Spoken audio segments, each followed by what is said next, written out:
Hi, I'm Jeremy Crosby. And I'm Nick Boucher. We're your hosts for the program that's all about your city, Talking Fitchburg. Every weekday, we pull together the news, events, and information you need to stay on top of what's happening in the city of Fitchburg. Find Talking Fitchburg on cable TV, Roku, Amazon Fire, Apple TV, and our live stream on the web. Plus, you can find all our headlines and stories on Facebook, YouTube, and our video on demand service. This is your city. Keep up with Talking Fitchburg and the issues affecting you and your neighbors. Want to know what's happening in your city? Get Notify Me messages from the City of Fitchburg. Visit fitchburgwi.gov on your computer or mobile device and select the big Notify Me button on the left. Enter your email and/or phone number, whichever is best for you to get notifications.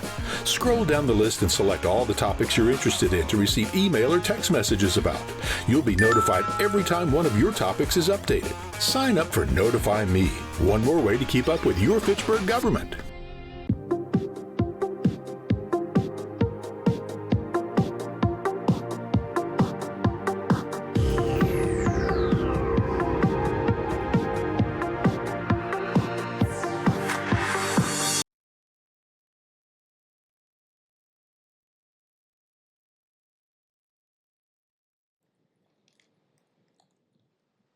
All right, go ahead and call this January 12th RCC meeting to order.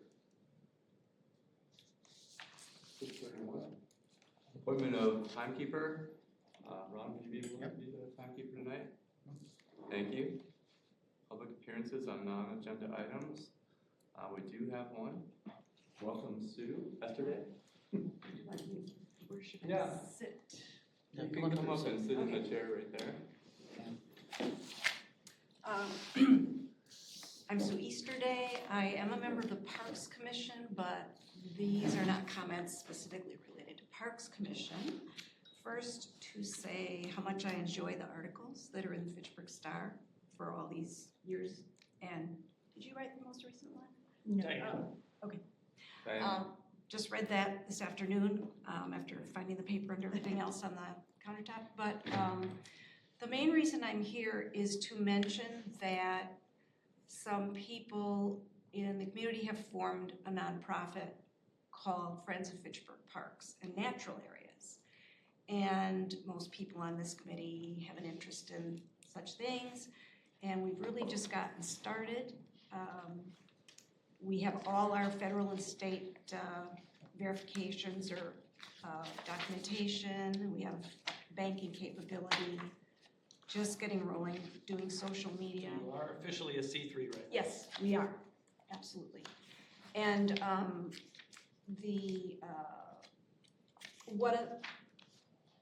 one of the things we want to be sure to do is never undertake or get people excited about doing a project if the city staff, if it's gonna put a new burden on them or an undue burden on them. There are a lot of people that help in the parks now. And so there's plenty of things we could do if we have more volunteers and more volunteer days to do more in areas that are already being worked on. But that doesn't mean that if people don't know of something that in an area of the city that they enjoy, that they think they might want to undertake a project, in a cleanup or pulling out invasive weeds or trying to get some better things growing. Invasive shrubs, et cetera, et cetera. And I know this committee has had meetings open to the public at McGaw Park in the past, educating the city about invasive shrubs, and we're sort of partway into cleaning that out. So I just wanted to let you all know about it. And what's the mission of the Friends of Fitchburg Park? Well, so how do I summarize what I just said? It's really to support natural areas in the parks, okay. Clean out invasives, foster growth of natural native plants, try to help educate the public, coordinate volunteers when we can, okay. all of those things. Certainly, fundraising is helpful. There are some grants available that Anna has said she could apply for if there was a 501c3 to channel it to. So I had just come across one not long ago on a state website, and it's small, but it was about establishing a new trail. So if we cleaned out the rest of McGaw Woods and established new appropriate trails, maybe we could get some money. So there's more unknowns than knowns. So most people, you can figure out how to contact me, or I'm gonna stay for the whole meeting. If anyone wants my contact info, I can give it to you. Or just, if you hear of other people complaining about or wanting to volunteer or complaining about parks or wanting to do something for parks, you can just send them my way. I appreciate that. Thank you. Great. Okay. You might, Thanks so much. yeah, hey, Sue, you might look at the DNR grant, Healthy Lakes, Healthy Rivers. Okay. They provide grants to homeowners that are within a certain distance from a stream or a tributary or a lake. So Lake Wabisa Conservation Association has actually got 3 grants for that. So, and it's helping homeowners with native vegetation in their yards. Perfect. So something to check out. I will. Thank you. Huh? Thanks so much. Yeah, thank you. All right, item number 3, approval of the minutes. So our last meeting was on November 10th. Do I have a motion to approve the draft minutes from November 10th? I make a motion to approve the November 10th RCC committee minutes. I'll Sure. second. Okay, Kim seconds. Any discussion? Hearing none, all those in favor of the minutes, say aye. Aye. All those opposed? All right, the minutes are passed. Moving on to agenda items for new business for this meeting. Agenda item 4A, Swan Creek Monitoring Station update. Todd. Thank you. Ben's gonna get my presentation up and rolling here in a second. You can introduce yourself. Yes. Hi, everybody. My name is Todd Stuntebeck. I'm a scientist with the U.S. Geological Survey here in Madison, Wisconsin. I am the project lead for the Swan Creek monitoring station, as well as a larger effort that we do here in Dane County. So my talk today is to explain what we're doing in Swan Creek, why we're doing it in Swan Creek, what we're learning from the data we've collected over the past 3 years in Swan Creek, and then also kind of pull back a little bit and look at the larger Yahara River watershed and show you some of the efforts that are happening out there and what some of those longer term data are showing. So obviously what's happening here is very relevant to what's happening in the rest of the watershed and vice versa. I might point out to the other members that we have the city has a cooperative agreement with USGS in maintaining the station. Yep. So Yep, I'll bring that up in just 1 second. Just a little bit of background on the station at Swan Creek. Back in 2018, the University of Wisconsin-Madison Water Resources Management Practicum took place, and as part of their final report, they recommended that a long-term monitoring station be installed on Swan Creek. And so there are a number of entities that got together to discuss this, and eventually, go ahead there, Ben. Eventually in 2021, we got an agreement together with the city of Fitchburg. Some dollars were chipped in as well by the Friends of Wabisa Wetlands to do some of the sample analysis, and so we started monitoring back in May. The image on the left there is the larger Yahara River watershed. I'll get into what all those dots mean in a little bit, but you can see our Swan Creek there with the red square around it, and then zooming in on the lower right-hand side, it's a little difficult to see, but there's blue outlines for the watersheds delineating both Swan Creek on the north side and then Murphy's Creek on the south side. And the shaded green areas on the right-hand side of that image, of course, represent the prized Wabisa wetlands. And so putting the pieces together with the urbanization that is planned to happen in the Swan Creek watershed over time, those are the hatched areas up there. There's concern that that future development might impact the wetlands. And so, yeah, next. And so the purpose of our monitoring here is to establish what's happening right now. What does the water quality look like at this point in time? continue to do this into the future to track how water quality changes over time, and then basically do exactly what I'm doing here tonight, is to share this information to help guide land management decisions for the preservation and protection of valued resources. So the rest of the talk is going to be pretty data heavy.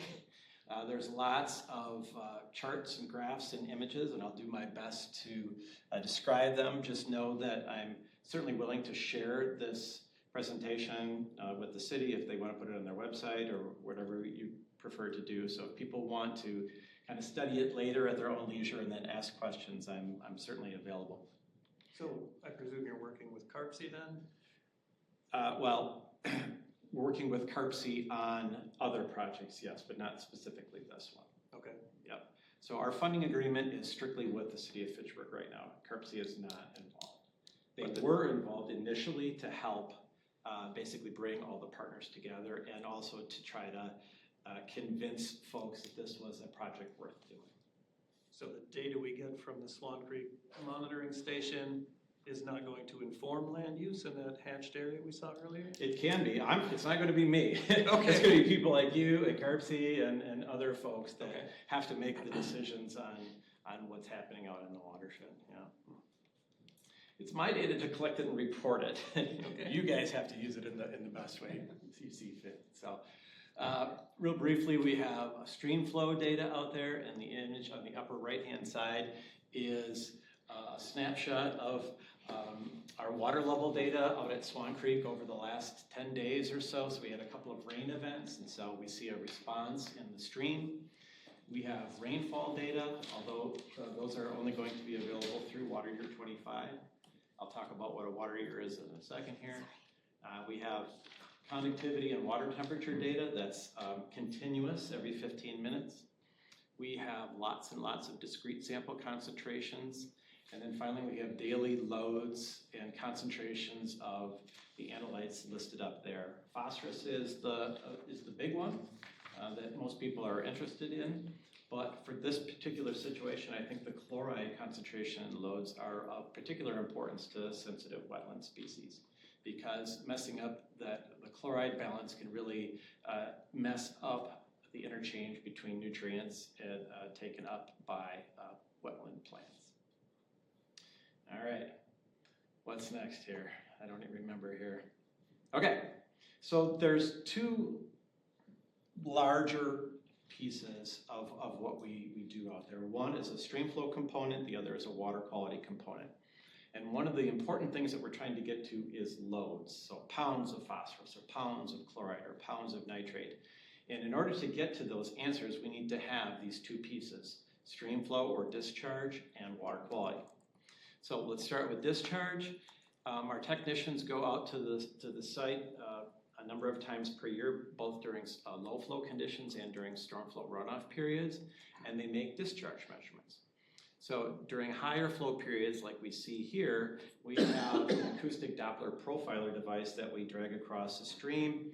We do that a number of times, and then at the end of it, we get a pretty image that, and if you want to go to the next slide here, might look something like this. So this is the stream velocity in cross-section. For this particular image, when you start getting warmer colors, the reds and the oranges and the yellows, that represents higher velocity. The cooler colors are lower velocity. During low flow periods, we'll have a different measuring device, but the bottom line is we're trying to understand what the flow is, typically in cubic feet per second at that given instant in time. And the reason we're doing this is we're trying to develop a relationship between the water level and the discharge, because we can't continuously measure discharge. We can continuously measure gauge height, and that's what we do. So we collect water level or gauge height data every 15 minutes during non-flow or non-runoff periods, and every 5 minutes during storm flow periods. Next. So the image up there represents a single discharge measurement on what we are putting together as a rating curve. So this is a theoretical rating curve on the lower left. Every dot on there represents a discharge measurement. And so a rating curve is simply a relationship between stream flow and water level. And this relationship is what helps us generate a continuous record of discharge. Now, it's not static at all. This relationship changes continuously over time. When you get more weeds in the channel, it shifts. When you get ice in the channel, it shifts the other direction. You might see channel scour after a large runoff event, or you might see a fill event after that, or you might see stream bank erosion out there. All of these things mean that we have to continuously go out there over time and make tweaks to this relationship and shift it over time in order to have accurate discharge data. Does that rating curve reflect Swan Creek? This is not. This is just a okay. theoretical Say one. 10,000. Yeah. No, the one for Swan Creek is, it's a lot noisier and messier. There's got a lot more information on it, so I wanted to keep with the basics there. I do want to point out that's a log scale. Yeah. So every inch or whatever is a power of 10 there. Mm-hmm. Swan Creek, by the way, I think our maximum flow that we've ever measured there is about 100 CFS, so much less than that. So that was the discharge piece. The other piece is the water quality sampling piece. This is a peek inside what our actual gauge is out there on Swan Creek. Bunch of high-tech instrumentation in there, communication equipment, but on the left-hand side there, that large gray box is essentially a refrigerator. And on top of that refrigerator is a pump unit, and that's connected to our data logger. And when the water levels start to increase, the data logger tells the sampler to pump samples. So our image on the upper right there is just a theoretical hydrograph representing stream flow over time or water level over time, and the red squares represent when samples may have been taken. The image on the bottom right is what happens when it runs off and you get a bunch of samples and you go pick them up and you line them all up. And those samples are actually from Swan Creek. So that is a really good representation of what happens over a runoff event. We typically see higher concentrations during the increasing flow period, and then we start to see decreases in concentrations over time. So our job then is to try to stay within budget. We submit roughly between 80 and 120 samples per year, and all of our samples for analysis go to the State Lab of Hygiene. The City of Fitchburg pays for those analyses directly, and we're looking for total phosphorus, orthophosphorus, which is a version of dissolved phosphorus, total suspended solids, nitrate nitrogen, and then chloride. And then finally, at the end of the year, when our technicians have gone through and approved all of the stream flow data and we've gotten all of our concentration data back from the lab, we combine them together in an in-house program that we use called G-Class. We put in estimates where it is necessary, and this is not Swan Creek here, this is just, I don't even know what station this is, it might be Hare River at Windsor. But it shows, the red line there is discharge, and all the other blue and all the other dots on there is all the other variability and concentrations that are happening for this particular analyte, which is phosphorus, over an entire year. We hit the compute button, and then next slide. We basically generate daily loads in pounds or tons, depending upon what the analyte is, and concentrations for the entire year. So that is a very, very brief description of our workflow at that site. Let's go into what the data shows. I think that's the next slide at least. There we go. So this is a daily discharge plot of stream flow for one water year 24. We operate in water years which go from October 1st through September 30th. So this particular plot is October 1 of 2023 through September 30th of 2024. Normally this time of year, I would be showing you water year 2025 data. But the federal shutdown, which affected us, has really put us on the back foot, and so we're a little bit behind. But I can guarantee that we're working up the water year 25 data as we speak, and I can share it whenever it becomes available. But nonetheless, this is this is a hydrograph, so this is discharge over time. What we can see there is at the beginning of the water year in October through April or so, it's very quiet. There's not a lot happening out as far as runoff is concerned. What we're seeing in the stream is base flow, which is essentially groundwater discharging into the stream. And then finally in April and throughout the rest of the summer there, we start to see those spikes. Those are the results of rainfall and runoff in the stream. And one thing we don't see on this image here is in The period between January and April, there's typically a significant snowmelt event that typically happens around here. And in 2024, it did not happen. And that has been, the last 4 or 5 years, the snowmelt period has been very benign. And that's an important observation because, historically speaking, if you look back at the Erie River watershed, all the way back to 1990, in any given year, roughly 50% of the phosphorus load is delivered in those 3-month period between January and the beginning of April. Well, it didn't happen this year, and that typically results in phosphorus loads for the year that are below what we typically get. Yeah, I think that corresponds with what people saw in Lake Wapisa in 2024, that the lake was really clear for a longer period of time. Yep.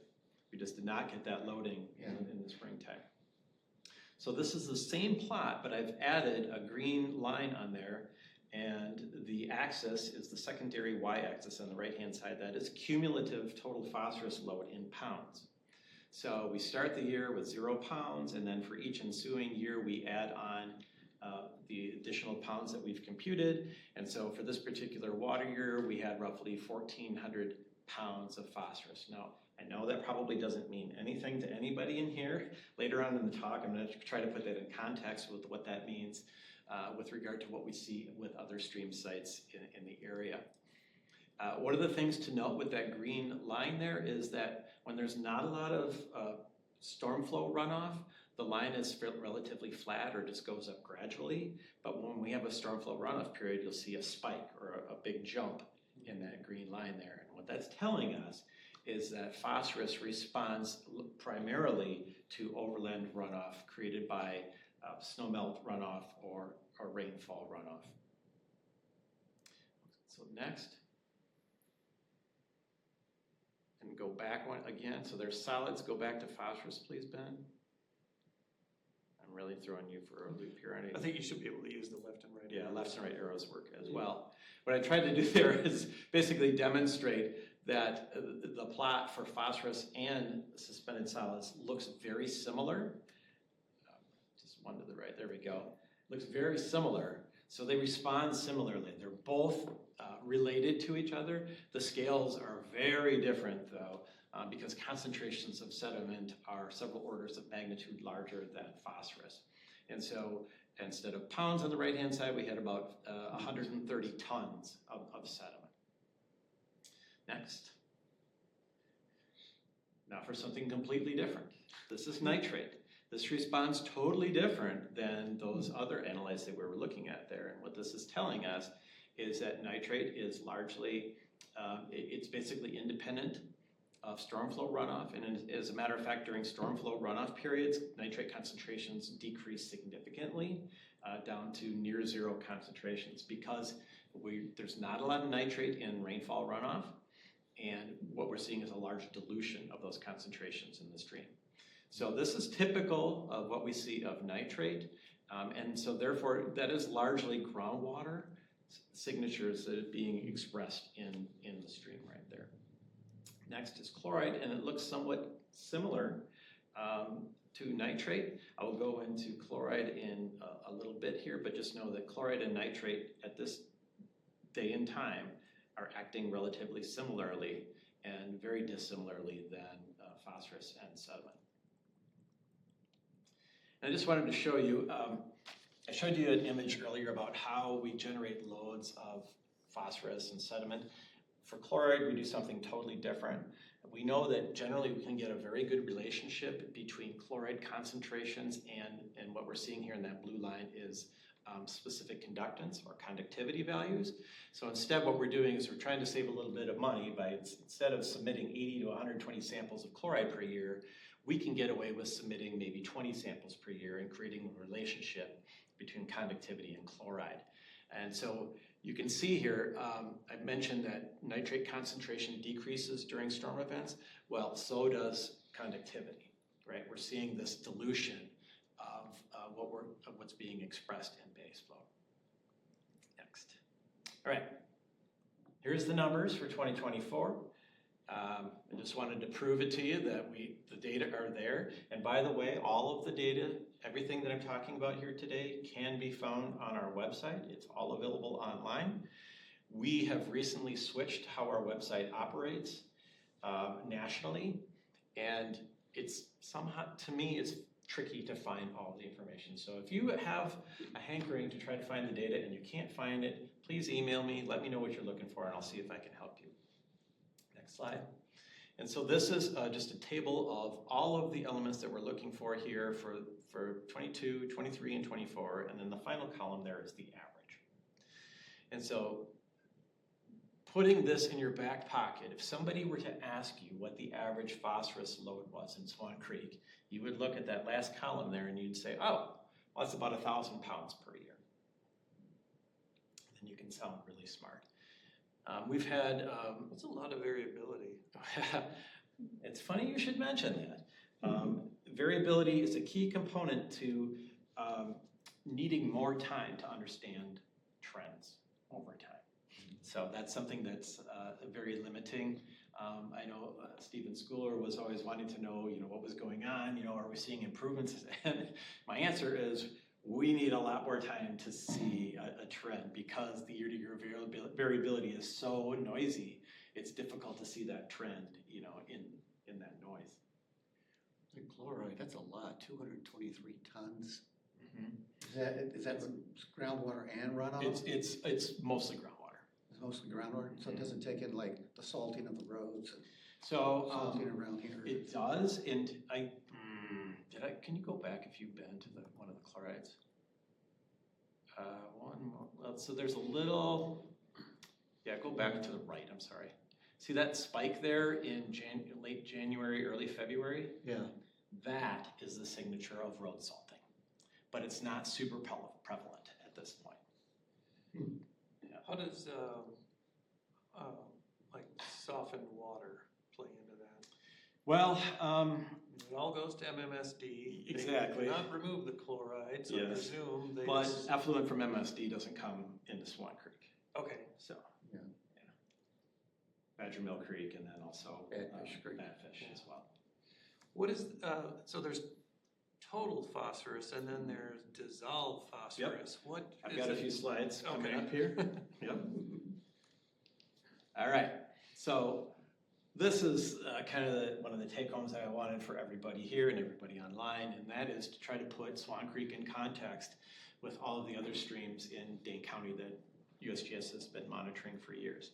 And I'm going to speak to that more specifically in a few slides, but Dorn Creek, 6 Mile Creek, Pheasant Branch Creek, and the Yahara River are all of the 4 major tributaries to Lake Mendota.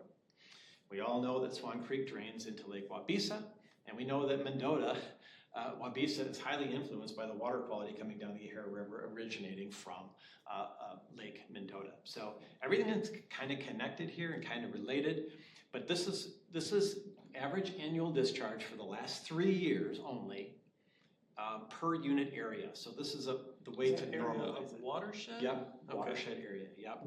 So this isn't particularly useful or valuable. I just wanted to kind of show where Swan Creek measures up compared to the other streams. It's the next slide where things really start to take a change. This is total phosphorus per unit area. So again, 3 years of annual phosphorus loading data, 2022, 23, and 24, taking the average of that and dividing by the watershed area for each of these 5 basins. And you can see that Swan is significantly lower than all of the other sites. Pheasant is the lowest, and we're basically half of what Pheasant is. So that's good news for the city. Could that be the result of the VMPs and things that have been implemented within the city? I doubt it. I think it has more to do with the percentage of agriculture in each of the basins. The Dorans and the 6 Miles and the Yaharas are really, really super heavy in ag. So that's the primary generator of phosphorus is the fertilizer used in agriculture. Fertilizer and manures. Yeah, Okay. manure used as fertilizer is. Dick Lathrop, who's been with DNR for a number of years, is kind of the guru of Lake Mendota. He wrote several papers. And basically it comes down to like 75% of the watershed contributing to Lake Mendota is in agriculture. And he estimated that roughly 75% of the phosphorus is coming from agriculture. So it's a land use thing. There's just more ag up there than anything else. This is the exact same slide, it's the exact same bar chart that I showed in the previous slide, except for I separated it into dissolved and particulate phosphorus. So the lighter colored is dissolved, the darker is particulate. So this is important for managers of watersheds. First of all, let's look at roughly half of the phosphorus that we see in any given year coming down our streams is in the dissolved form, half is in the particulate form. So if you're a manager and you say, oh, I want to keep that phosphorus in the landscape, I don't want it to get into the stream or the lake, so we're going to trap it. Well, like there's sediment control basins and so forth. There's different ways to trap it, but trapping doesn't trap dissolved phosphorus very well. So you have to have realistic expectations on how much you can actually trap of the total phosphorus, because in most cases, a significant proportion of the phosphorus we're seeing is in the dissolved form. The other thing to note that phosphorus that is in a dissolved form is more readily available to biota in streams and lakes. I would think Swan Creek would have a similar type land use as Pheasant Creek. I mean, it's residential, not that much agriculture. You got a large county park. So Pheasant has a huge ag component just in the North Fork. The South Fork is mostly urbanized, so they're very, very, very different. I should have teased out both the North Fork and the South Fork there, because the concentration per unit area in the North Fork is just off the charts, whereas the urban area is quite a bit lower than that. All right, here's a spaghetti plot for you. Wisconsin has a total phosphorus standard for streams, both weightable and non-weightable. Swan Creek is weightable. The standard is 0.075 milligrams per liter. There's a metric for how that is measured. I pulled the data from the Rock River Coalition monitoring from 2015 through 2020, and then put the USGS monitoring data in there for after that. It's hard to see Swan in there, but it's the light blue color. And if you look really closely, you can see in general it's lower than most of the other stream sites in the Madison area, with the exception of the Hare River at Windsor, but it's still above the total phosphorus standard of 0.075 milligrams per liter. Doesn't mean the water quality is bad.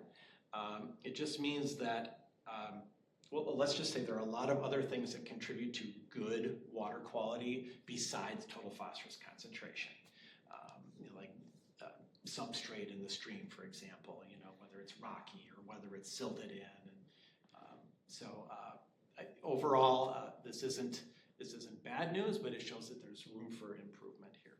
It kind of shows to me that there's overall a downward trend. Sure looks that way, doesn't it? Watersheds. Is that because of all the work that's being done? So I can tell you the one that stands out the most is Dorn Creek at Highway M. Dorn Creek at Highway M is downstream from a giant wetland complex, and that's the Suck the Muck. So that's where they did the Suck the Muck. Phosphorus concentrations decreased significantly after they removed that sediment-laden, phosphorus-laden sediment. It's starting to rebound now, though. As you can see, it's kind of looking like everything else.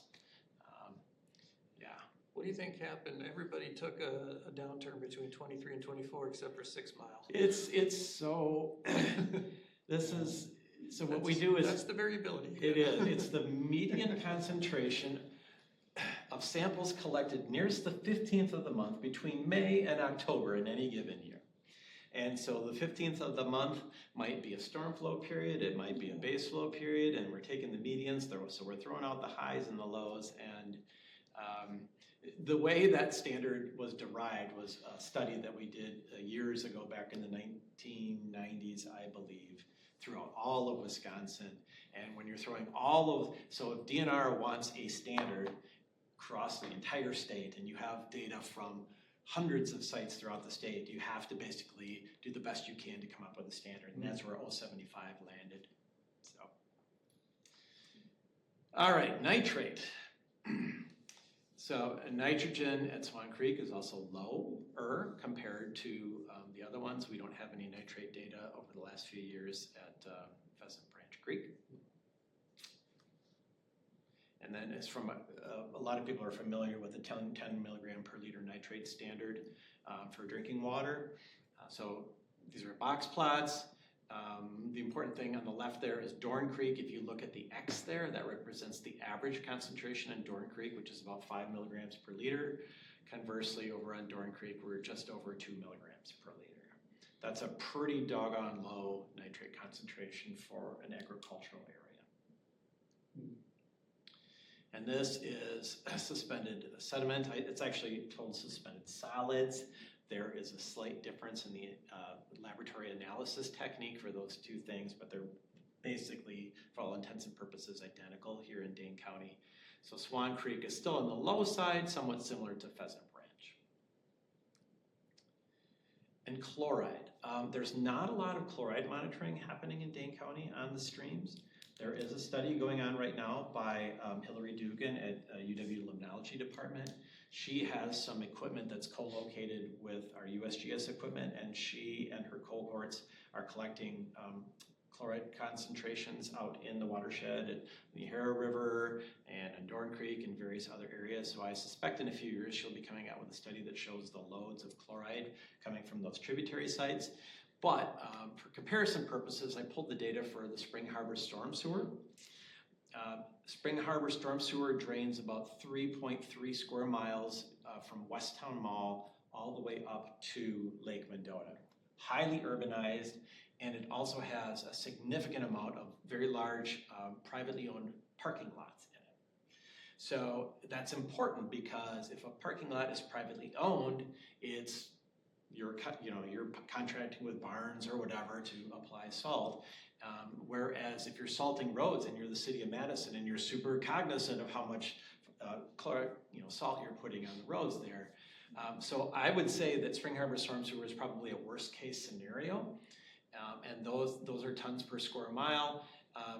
If you convert chloride to NaCl or table salt, Spring Harbor Storm Sewers, typically we're looking at 60 to 70 dump trucks of salt per year is what we're measuring at that site. Swan Creek well below that, but it should not surprise anybody that over time, as we see urbanization in the Swan Creek watershed, that number will likely start creeping up. So let's look at concentrations. I mentioned this is probably pretty important to the biota, especially in the Wapisa, the wetlands there. On the left-hand side there's another fancy schmancy box plot. And there's two lines on there. The reddish brownish line is the acute toxicity level of 860 milligrams per liter. The chronic level is about 230. And so the median concentration in the storm sewer is well above the chronic level. So we definitely have an issue there. Swan Creek, the highest concentration we've measured is about 100 milligrams per liter, so quite low. Is that toxicity with the Syria Daphne or fathead minnow? I'm not sure. I'm not sure how they derive that. And that again was a log scale. So does the toxicity scale with the log or with the concentration? Concentration. Okay, Yeah. so mainly it's on a log scale just because the concentrations can get so high and the scale can look kind of weird. So that was a deep dive, a relatively deep dive into Swan Creek and what's happening here in the Swan Basin. I wanted to just step back a little bit and kind of show you what's happening in the Greater Yahara River watershed from a monitoring and a data collection perspective. Every dot that you see on that watershed map there shows a location where USGS is being contracted to collect stream flow, water quality, or both. And up on top of the basin in Lake Mendota there, you see purples and reds. That means we have a lot of monitoring going on up there. So we have stream flow and high intensity water quality monitoring. It's very similar to what we're doing in Swan. The Packer colors up there, you'll see, those are where we're doing stream flow and water levels. So Dane County uses those data to set the lake levels and the gate settings and all the dams. And I think everybody that lives in Dane County is aware of what's happening with water quality. We have issues, right? We've got the blue-green algae blooms. Phosphorus is the primary element that we're looking for that is causing most of the problems. And so we've been really keyed in on phosphorus for several decades now. What does the green dot represent? What kind of data? The green dot is, that's where we have our lake stage monitoring. Have the what? Lake stage monitoring. Okay. So yeah, the lake Stage levels. height, okay. Yep. Here's a data set coming from UW-Madison Limnology Department of concentrations of phosphorus in Lake Mendota going back to 1980. And you can see there's high ones and there's low ones in there. Ideally, we would like to see those concentrations super low because the lower the concentrations are, the less availability for uptake by algae and other critters. 1993 is a big peak year. If you were around the world back then, that's when the Mississippi River was going crazy. Levees were bursting left and right, and it rained here in Madison nonstop. 2008 and 2009, if you have a house on the lake, you were probably worried about your shoreline erosion. There was no wake zones in place from Mendota for sure. Those low concentration years are years in which droughts occurred. So 1988, for example, I remember that well. That was my first year of driving ducks in Wisconsin Dells, and I can tell you, nobody wanted to ride my duck. They all wanted to go to Noah's Ark and play in the water. It was so hot and dry that year. Another drought year in 2002 and 3, another one in 2011 and 12, and so forth. And the next slide just demonstrates, I just always want to demonstrate the linkages between the concentrations of phosphorus we see in a big body of water like Lake Mendota and what's coming into it from the tributaries.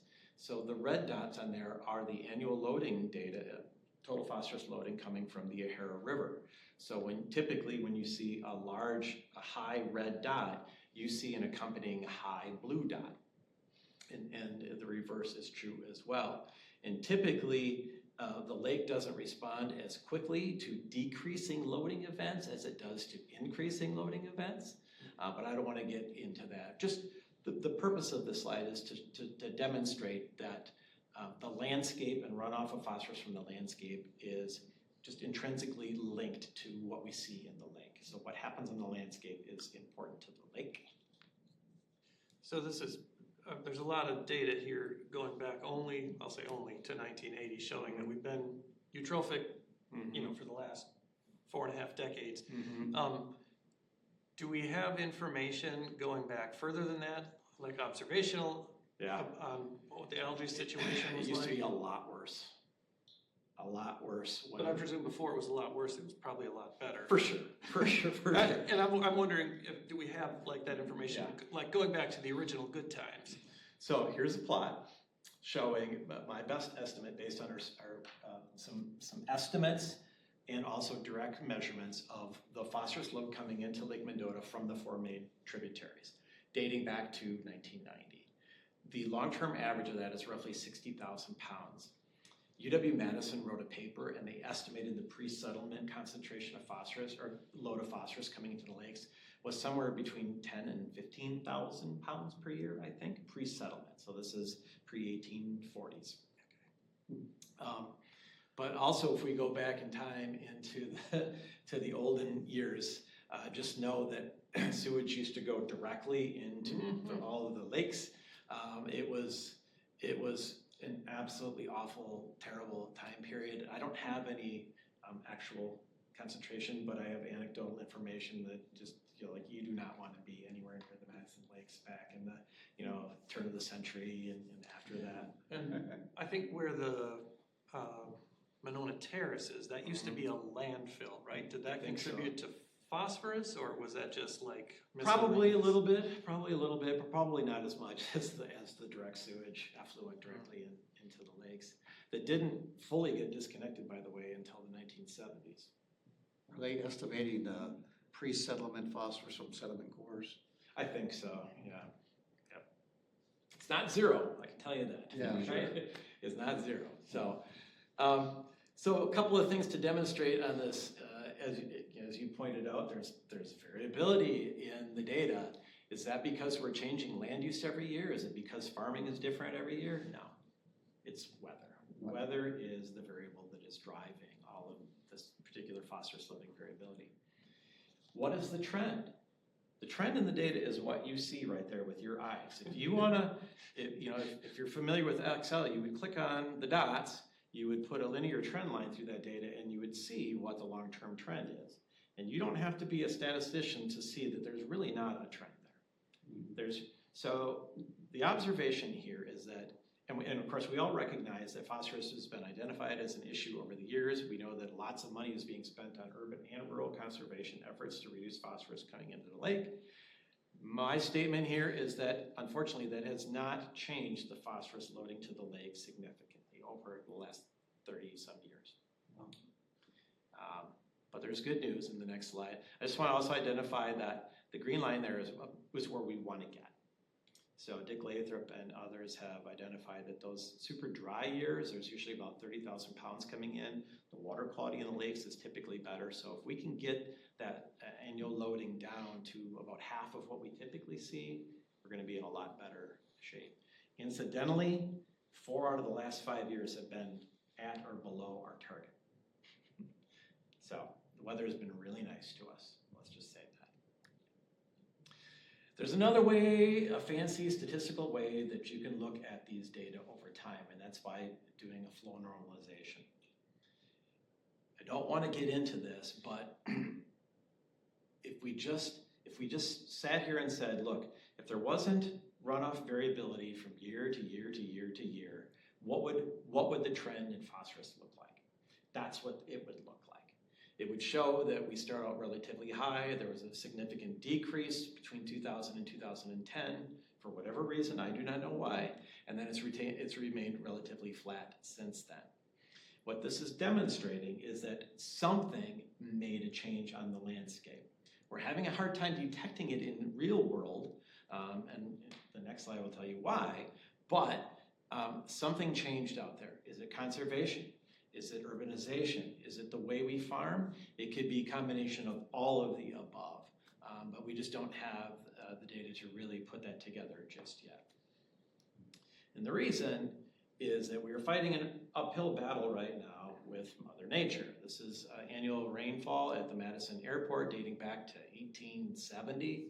I don't know what happened in the 1880s, but man, oh man, there was a lot of rain back then. But if you exclude that period, was that Back to the Future 3? Did Marty McFly go back then? And effects, I don't know what he did, but one more click, please, Ben.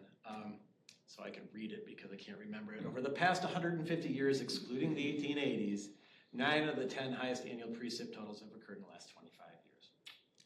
It's happening, and it's not just the annual totals, it's the intensity. It's the way it's just, yeah. It's the distribution, exactly. It's and like annual precipitation is not necessarily a great predictor of what happens in a given year, because that rainfall can be distributed really evenly throughout the year, or you can have 18 inches all happening in a week. And if that happens, you have a lot more runoff, a lot more phosphorus to deal with, the more concentrated it is together. One more slide. So there's rainfall. Yeah, it seems like in the 1990s, things started to change. Mm-hmm. A lot of people say like the 80s and 90s, there was a switch that appeared to have flipped. This is a stream flow trend data going back to one of the East Branch of the Pecatonic River is the top green one, dating back to 1940. The bottom one is Spring Harbor Storm Sewer, dating back to 1978. Black Earth Creek, going back to the 1950s. All of them are showing significant increases in annual stream flow over time. Next slide. So where does that leave us?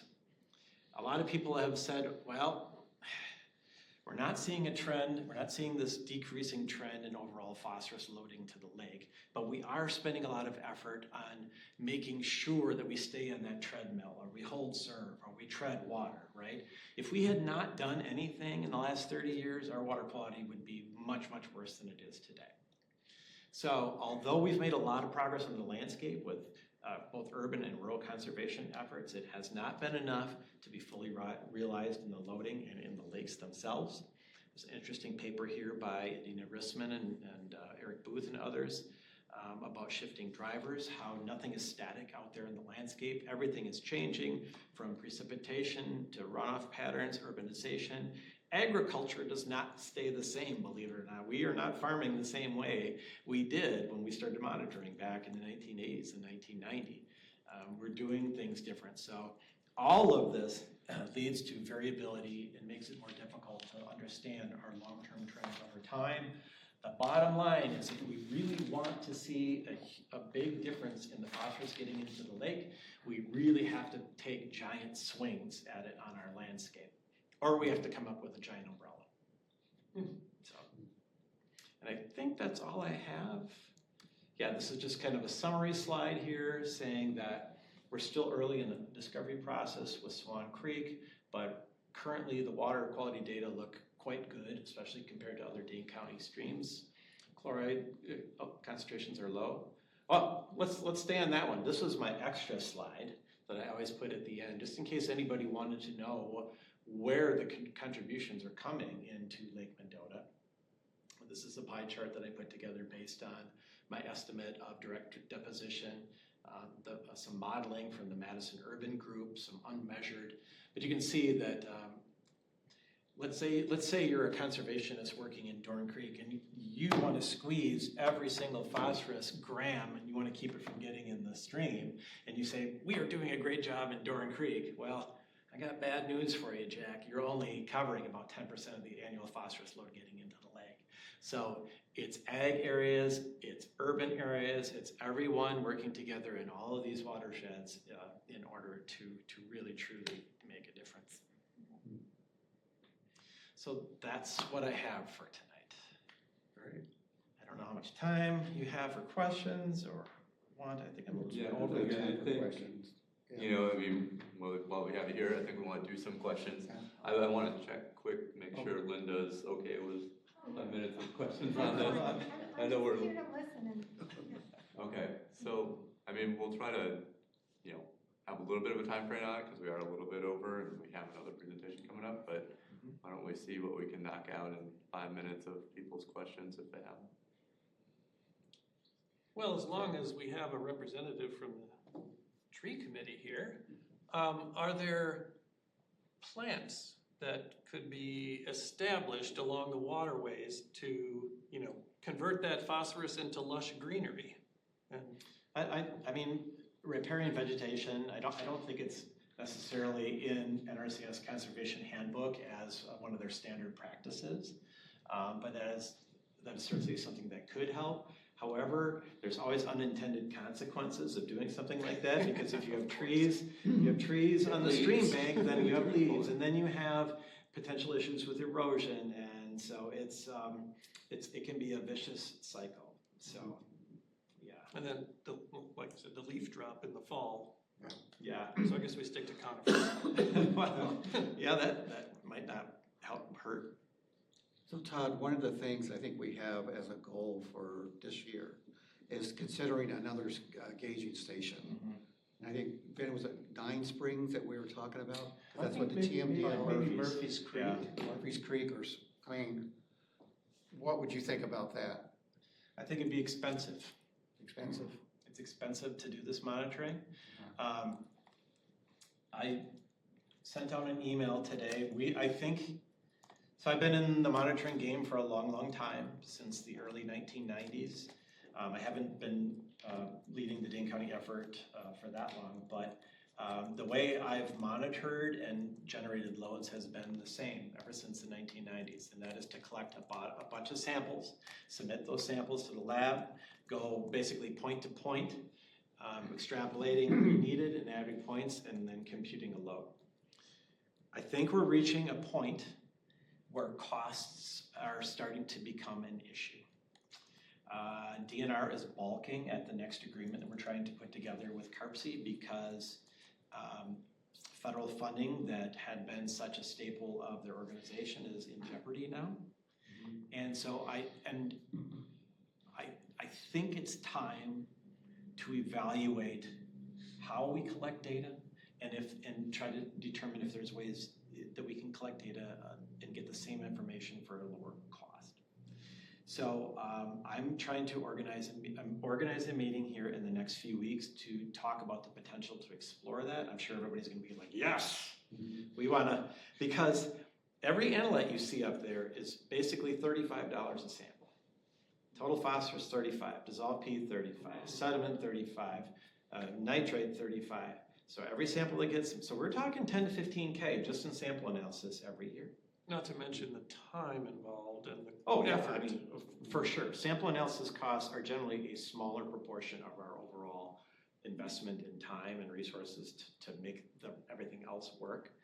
But we have some technologies now and some ways to do estimation, basically fancy regression-based techniques that I think can give us pretty good data without having to collect as many samples. So we might be able to say, let's have our sample budget, and that's not going to save 50% of the costs that costs us to do discharge and everything like that, but it'll save us from taking trips out to the station and so forth, and it might be able to save us some cost. And my goal is to explore that, to let everybody understand that if we take fewer samples, that means more variability. We're not going to be as accurate, and so we're going to have to find that fine line between accuracy and cost that lead us into the future, because the smudgier every data point becomes, the more difficult it becomes to determine a trend, right? And that's what we want to see. So, long story short, you're looking at, I think maybe it's like 25K just in infrastructure investment for a new gauge, all the equipment. A sampler alone, a new sampler, it wasn't that long ago, they were like $6 to $7 grand. Now they're like $14,000 just for this refrigerated sampler. Yeah, so now you could say, you don't have to have a refrigerated sampler, you can go non-refrigerated. Well, if that's the case though, then we gotta take analytes that change, like dissolved P. You don't want the dissolved P sample to be sitting there in the heat and stuff like that. You know, so yes. Okay. Gracie. Yeah. Well, thank What you. was kind of the value of, us getting another station or potentially investing in another station? What were we trying to just get more data to kind of back up the analysis that we're seeing in one? Well, I think in the TMDL, it was shown Nine Springs Creek has contributed a lot of phosphorus.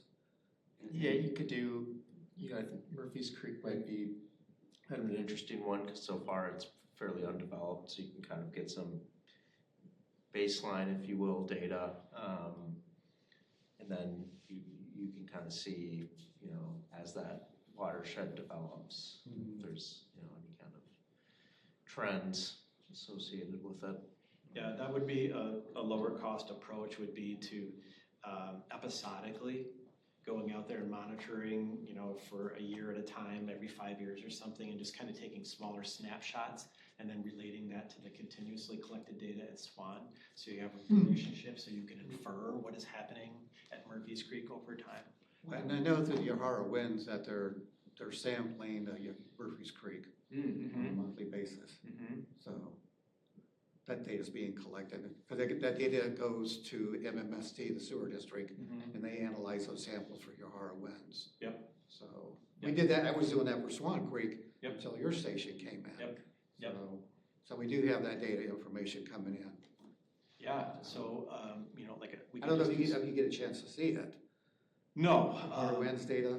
I could ask him for it. I can ask the lab for the data, but just to do stream flow annually, the way we have to do stream flow, it's right around 15K a year. But if we had stream flow and we had periodic water quality data like that, we could definitely do a decent job at estimating some loads there. Okay. So, yeah, there's something we can do without a full-blown monitoring station, because I don't know if that's worth the squeeze, quite frankly. Okay. And then I just had one other question. So, I think we've been focusing our efforts as a commission on, leaf-free streets to try to keep phosphorus levels down in the urban areas. We've also done, pretty much every year we'll do an article on chloride, and do some type of outreach on that. So we've been a big supporter of that. So we've been focusing our efforts on chloride and phosphorus over the years. So do you feel like our focus is in the right spot for outreach, or is there anything else that you kind of see that would be maybe we could think about like shifting that a little bit. I think what you mentioned there, I mean, you're basically putting conservation in the hands of every person, right? And those are things that are within the ability of each individual person to control. They can control if their leaves are hanging out in the street for a long time or whatever, and they can control how much salt they do or do not put on their driveway. So I think that's the exact right approach. You know, whether the sum of what those benefits could be is as big as what can be done from a rural perspective in rural conservation, you know, or like water conservation. If everybody had a rain barrel in their backyard or front yard, you know, I don't have a number on how much impact that can have, but I do know that having people educated makes a big difference.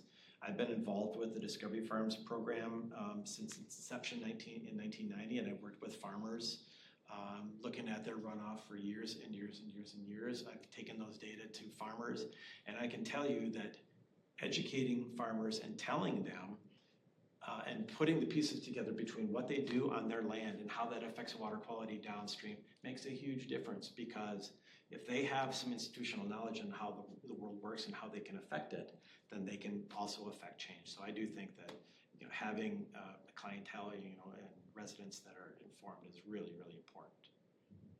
So I think we've done a decent job of that. What we maybe could do is work more with our agricultural and rural affairs. But that's kind of out of your guys', that's, you know, out of Part of our realm. Yeah, that's the NRCS, that's Dane County, that's, you know, working with, you know, conservationists there. But I mean, we Outreach to local farmers. We could do outreach to local farmers potentially, and like. Yeah, as long as they're participants. Just trying to, you know, we're kind of in, you know, trying to take this step back right now because we're kind of in the zone of doing our things each year, but like trying to challenge us to think a little bit differently, you know, in the context of things that we can do. So we do put on community outreach events. You know, we could do one more focused for farmers, bring the right people in to kind of come and speak a little bit about it. You know, other people that are interested in the community could certainly all, you know, come and listen in as well. But, you know, maybe that's a arena where we could potentially broaden our impact in that regard. Yeah, if the message is everyone working together for the same goal, that's the message, right? Because a lot of times farmers feel like the finger's being pointed at them. At the same time, you can imagine being a farmer going back into the turn of the century, and then all of a sudden in the 1930s they're being told, you got to keep all that sediment, all that soil on your land, and now in the 80s they're being told, you got to keep that phosphorus on your land, and now the message is, you got to keep all that water on your land. You know, their job is growing crops as efficiently, as effectively as they can, you know.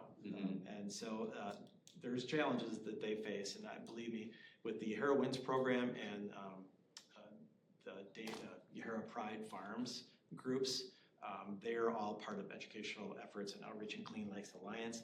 And so I really do think that when it comes to water quality and the education of everyone in the watershed, I think Dane County would be really difficult to beat, especially the Yahara River watershed. I know.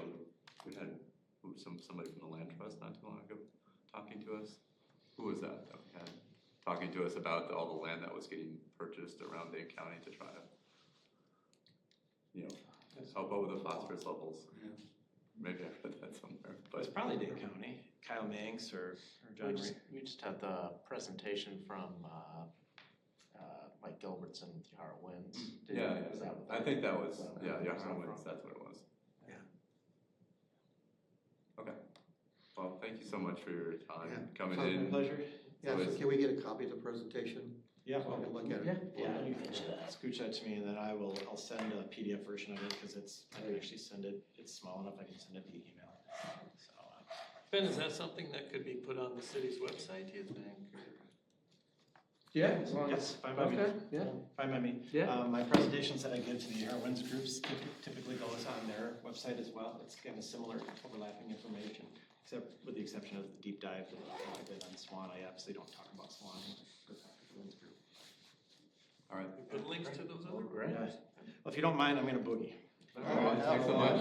Yeah, thank you. Appreciate it. Yeah, thank you. Sorry, thank you for your patience over there. I'm sorry we went long. All right. Thanks again, Tom. Thank you. Moving on to agenda item 4B, Strategic Urban Forestry Management Plan. I see that we have Anna on now.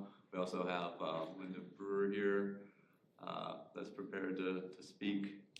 And then looks like we also have Richard Hauser as well. So, so I think the Trees Committee is represented. We've worked together before. Is that the official name of it? Tree Advisory Committee. Very Tree- close, yeah, same thing. So we worked together back, I believe, in 2021, I was and thinking about that too. and did the tree diversity event, kind of a combined event together. Went over to Quarry Hill Park and looked at the tree diversity out there. It was a really neat educational event on trees. I know I learned a lot at that event. That I still carry with me as I walk around the neighborhoods of Fitchburg. So that was very helpful. But maybe I'll pass it over. Who would like to start? I wasn't prepared to speak through, I think Rich probably will. Okay, Rich, I'll pass it over to you. Wonderful. Can you hear me? Just barely. Can you hear me? That's better. Okay. Yes, I can hear you, Rich. I can hear you. I'm going to take a look at you can hear me okay now? Yeah, Okay, awesome. comments are loud and clear. Well, wonderful. In your packet, you received the draft urban forestry plan, and we have a public review open through February, I believe, 24th. And this process started about June of last year. We've had several public engagement events, open forum where we took some comments from the residents of the community. We had a public survey, a SWOT assessment of the program with 5 different groups, a review of the current operations from a tree inventory perspective, along with a canopy cover, looked at goals, and what you have in front of you when you get a chance to look and see how it interacts with your park's mission and goals and objectives is the state of affairs in the city of Fitchburg for the urban forestry program currently. We've ended up developing 5 goals. Within these goals, there's 16 objectives. And within these objectives, we've identified kind of a time frame and an effort. Many of the goals that have been developed through the process so far are actually pretty attainable. Some actually will be attained through the strategic plan that we developed. And just to give you kind of some kudos to the current state of affairs, the inventory in Fitchburg is actually, from a national perspective, actually pretty model from tree diversity. I heard you talk about tree diversity earlier from a project in 2021. The urban forest program has not really dominated the public tree inventory by any one species. It actually has quite a few different species, genera, and family. So that's a plus, especially when considering he just went through a nice wave of emerald ash borer in Dane County, including Fitchburg. So having a diverse urban forest portfolio is wonderful. You also have a lot of cool things about just the population itself. Overall is very healthy. Things such as age distribution. You have a model inventory of what we'd call an uneven age distribution in a forestry sense. You can imagine like a J, but do an inverse of it. So you've got many young trees that are there to replace trees as they age out. So a lot of nice things. You have a tree canopy that's been growing over the last decade. You're close to 25%. You have a goal that's 30% established in several different plans. That's actually very attainable if you keep up the operations.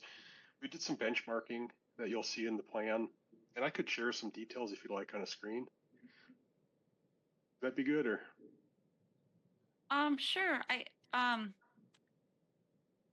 Because I know in the plan is in the packet. Yeah. But you should be able to share your screen.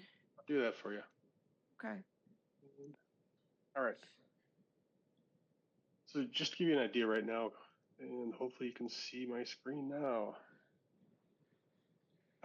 It's actually available online also at the City of Fitchburg's Urban Forestry site, along with several different mechanisms, the Facebook website, along with a couple other the parks website along with community education, not community, not education. Yeah, Hannah, help me out. So, so I think, are you talking, Just another spot where you can, that just to let people know about the draft plan. so we did a, what we call a news flash, and it's in the community updates portion of There the you go. city website. Yeah. All right, been a long day so far. I couldn't get that articulate thing out, so Oh, got great that's people back on it. Yeah, so just give me an idea. I was giving kudos to the tree population, and when I was talking about uneven HG distribution, it's kind of modeled, but I love looking at these things because they tell you a story. Something happened about a decade ago. Oh, yeah, or about 15 years ago. Oh, yeah, the Great Recession, which had an impact on planting trees. So you can see these little details in distributions, which are kind of neat. This is what I was talking about is you've got a very diverse urban forest. You only have 2 tree species that actually are slightly above what we call kind of a green line, 5%. They're around 6%. When you start getting above 10, you start having concerns. So again, a lot of great things. Here's your current state of affairs with a tree canopy, where it's been growing over time. And as tree canopy grows, it covers other things like grass. It covers impervious surface, things like that. So a lot of neat things going on there. We looked at the current state of affairs with the ordinance, and actually a lot of good things that have been developed in the past. Not many things that we'd recommend to, from a governance perspective, to change, but we do provide a few details in there. This goes over some of the community engagement we have that have occurred along with the community survey. And we have completed benchmarking, and this is the state of affairs for the city of Fitchburg's forestry program. And we have a green arrow if we consider it above national means and Midwest means for the statistic. And things such as if it's a yellow arrow going sideways, this current state of affairs is consistent with the national and in some cases Midwest means if we have those details. And then if it's a down arrow, it's the current state of affairs in Fitchburg would be below, again, comparable peer, and we use peer population group of 25 to 50,000 people. And so one of the outcomes is if you look from a staffing perspective, it's amazing the things that the program does accomplish with the staffing that they have. But it's amazing what they could probably do with if additional resources were available. So this just lays out some of the details, again, of the benchmarking, how Fitchburg compares, and then some recommendations. And then the meat of all strategic plans is getting into some of the details of recommendations. So here's a section, and when we went into the proposal of how it suggests to accomplish the strategic plan, rather than reinvent the wheel, let's look at existing city policy, or excuse me, plans. So we followed the comprehensive plan, and which had they use color coding. Not that the color coding is necessarily magic, but they have priorities of 1, 2, 3, and 4, or excuse me, 1, 2, 3, and then actions that are ongoing. So we use the same mechanism, the comprehensive plan, something you're using right now. So why use a different system? Because one of the goals is to integrate recommendations and see how they fit into other plans. Which, any questions on so far with me talking? Or on anything that I didn't point out you think is important? Not so far. Okay. I think you're doing a great job. Well, thank you. Yeah, goal 1, enhance the city's urban forest by developing metrics to evaluate the process. So for several of these objectives, they're already completed through this plan. And then a second goal is integrate industry standards. So there's a lot of important ways to manage the urban forest. And Anna's a very literate urban forester, actually a very high level. And so, many of the standards that exist currently, for example, like construction around trees, she's in the process or has implemented things like that. But there are some things that are missing, details on the technical specifications in a written context, which would be very helpful. Certainly, as you're developing a mechanism that employees in the field can actually implement from just being told what to do. Implementing potentially some of the existing plans in play on how to manage woodlands in the city of Fitchburg.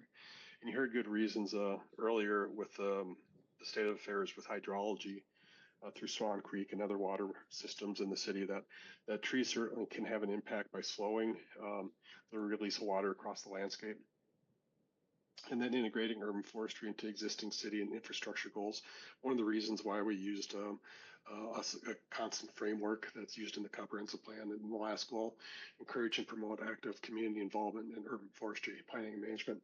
So what I would suggest with these goals, as a committee, perhaps identify one or two people to review the plan to see how it fits with your goals within parks, and anything that perhaps we missed that you think would be worthy to accomplish through urban forestry. For example, shading of parks for human comfort, but also the same thing in park systems. At times, open space without trees is very important for just the goals and objectives for parks.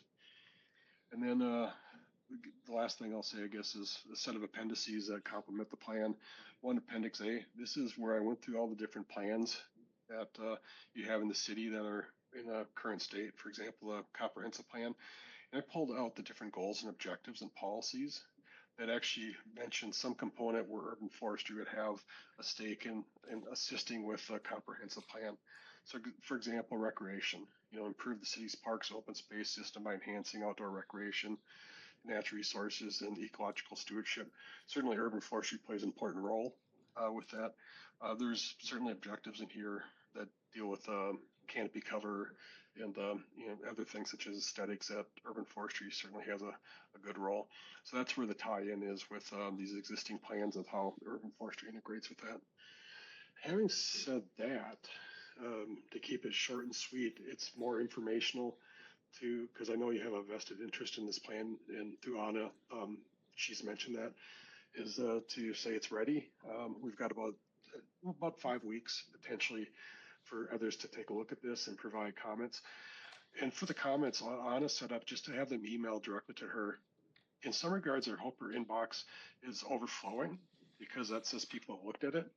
In other regards, I hope it's not overflowing because that minimizes her effort, or people that have read it actually are pleased with the recommendations have been forthcoming.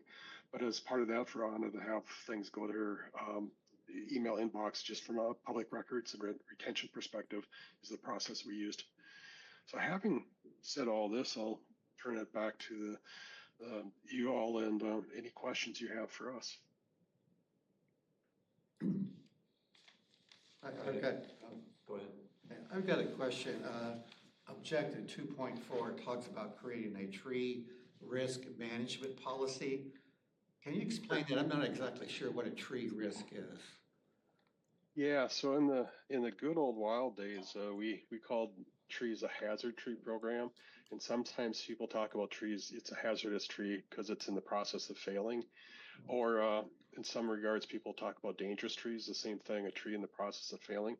Tree risk management just means evaluating a tree and looking at it for its potential risk for failing during a time period. And so right now, Anna and other people in the city do actually look at trees to evaluate their potential for failure. Yep. Certainly, yeah, when inspections occur in the process of pruning trees, they evaluated them. But one thing that's lacking is actually a written policy that describes the process that's occurring right now, who's in charge, tree risk assessment systems that are used. For example, one of the standards is the International Society of Arboriculture Tree Risk Assessment Qualification, which Anna is a track qualified individual, which is a system that can be used and applied. That's an industry method. And so again, it's things are occurring right now, but it's just to quantify it from a written perspective to document and demonstrate what's occurring, which is a good thing. And just to put it into context, I mean, right now we have a pretty good sense of the trees that we have that we need to keep an eye on, so to speak. And so we're running around looking at them, but it isn't really documented in a formal sense, and we really should be doing that. So if something happens to me or someone else can pick that up and kind of know what has been done and what should be done moving forward. Yeah, providing perspective, I'll turn it over to you in a second.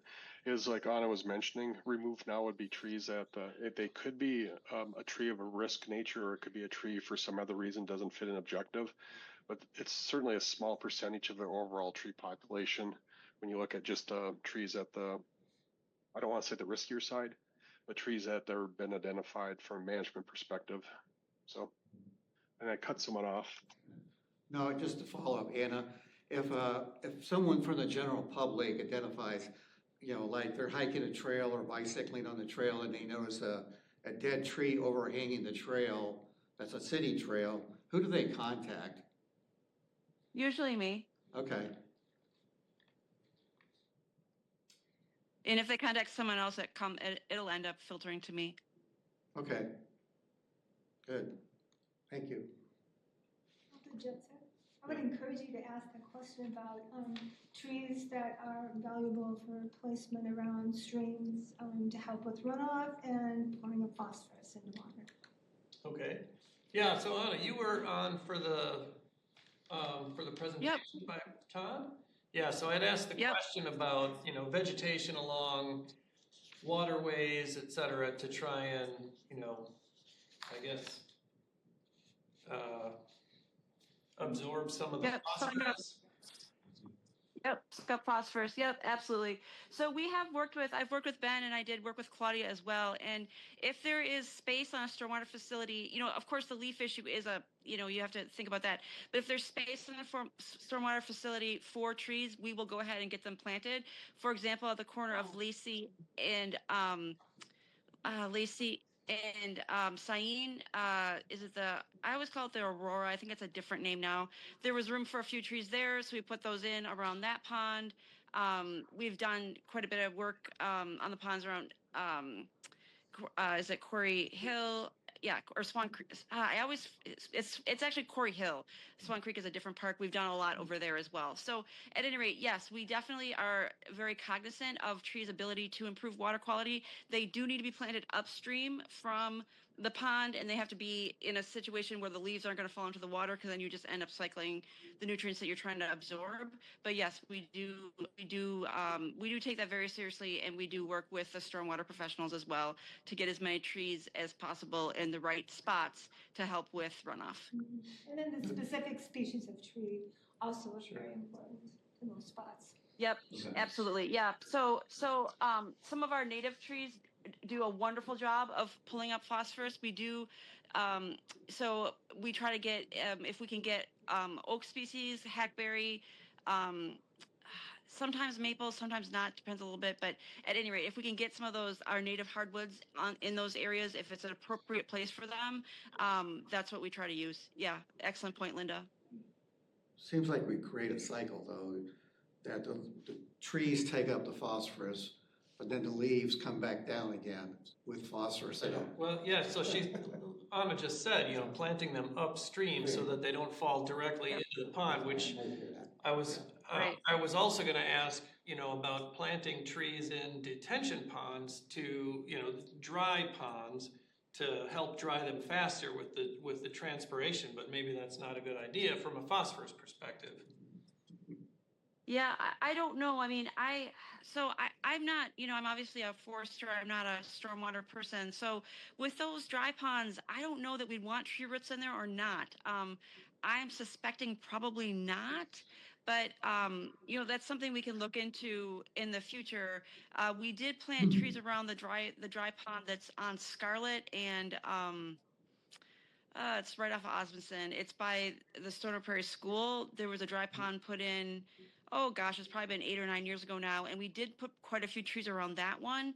But I needed to stay 15 feet from the bank. And I don't know if that was because of how that soil is constructed. I'm not really sure. But we have put trees around dry ponds as well.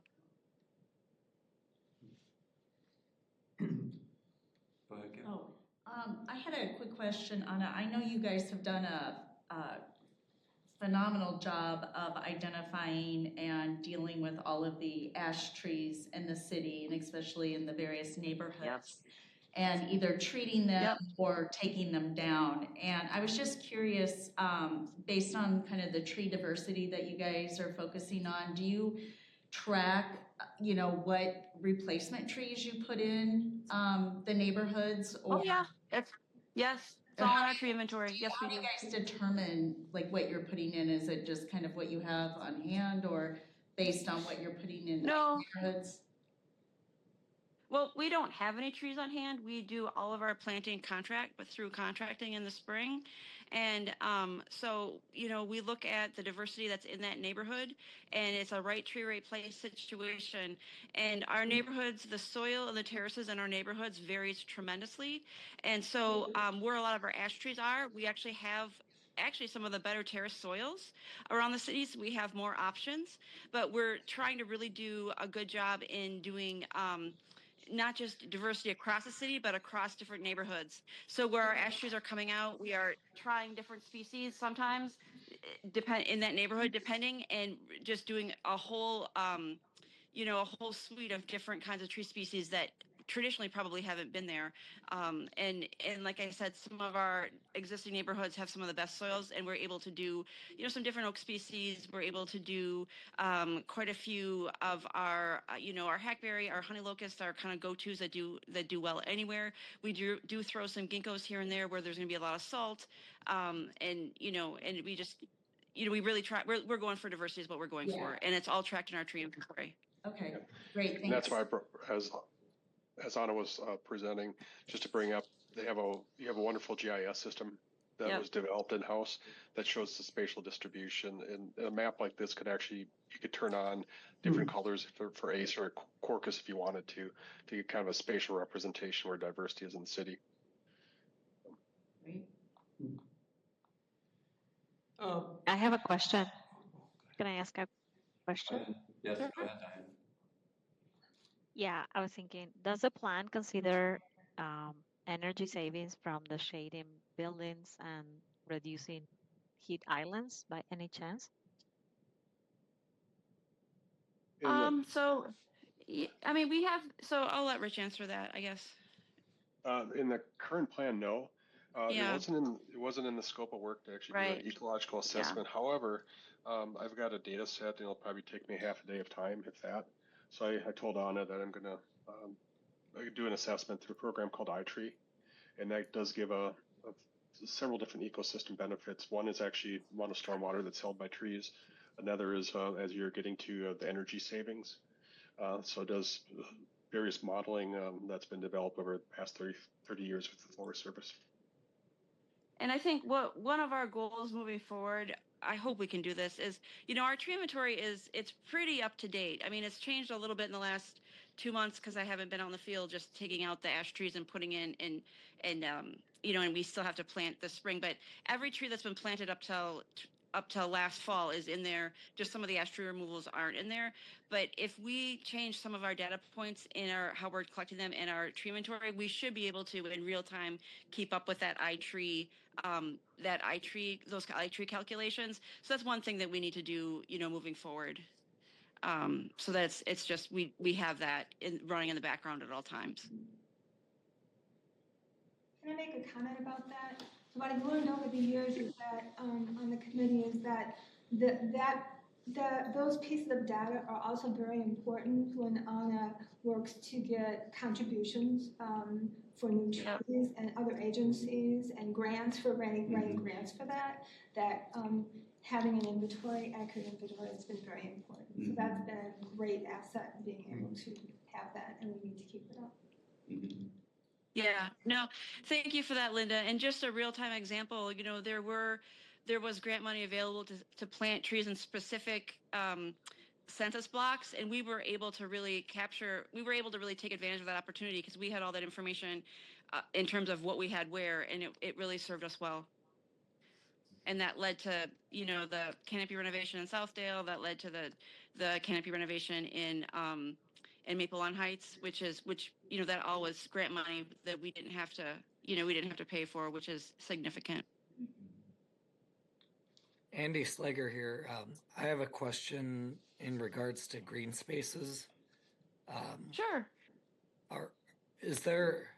I haven't looked at the McGaw plan in a while, but is there a plan to like daylight any traditionally open grown oaks and maybe make it more savanna-y and not necessarily like Yeah, trashy tree cover like its yeah. current state? Okay.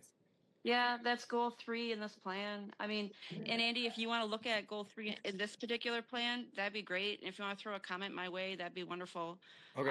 Yeah, no, you're right. We need to be doing that. And yes, that is one of our goals in this plan. Great. Thank you. Yep. I had a question about tree diversity, and you got the 5, 10, 15, or 10, 20, 30 rule in there where you talk about species, genus, and family. Do we go higher than that? I feel like, Yes. if you just say We tree blow to it away. someone, okay, like We there's blow it away. There's deciduous, there's conifer, but I don't know that ginkgo or cedar or juniper fall into either of those categories. Like how far up the taxonomy ladder do we go? Well, I mean, Go ahead. I mean, the sky's the limit, right? I mean, like, so we're going through for diversity from a couple different angles, as Rich talked about. We're going for species diversity, obviously, but not, but we don't want 50 different kinds of oak trees. So we're also looking at from a genera standpoint and also a family standpoint.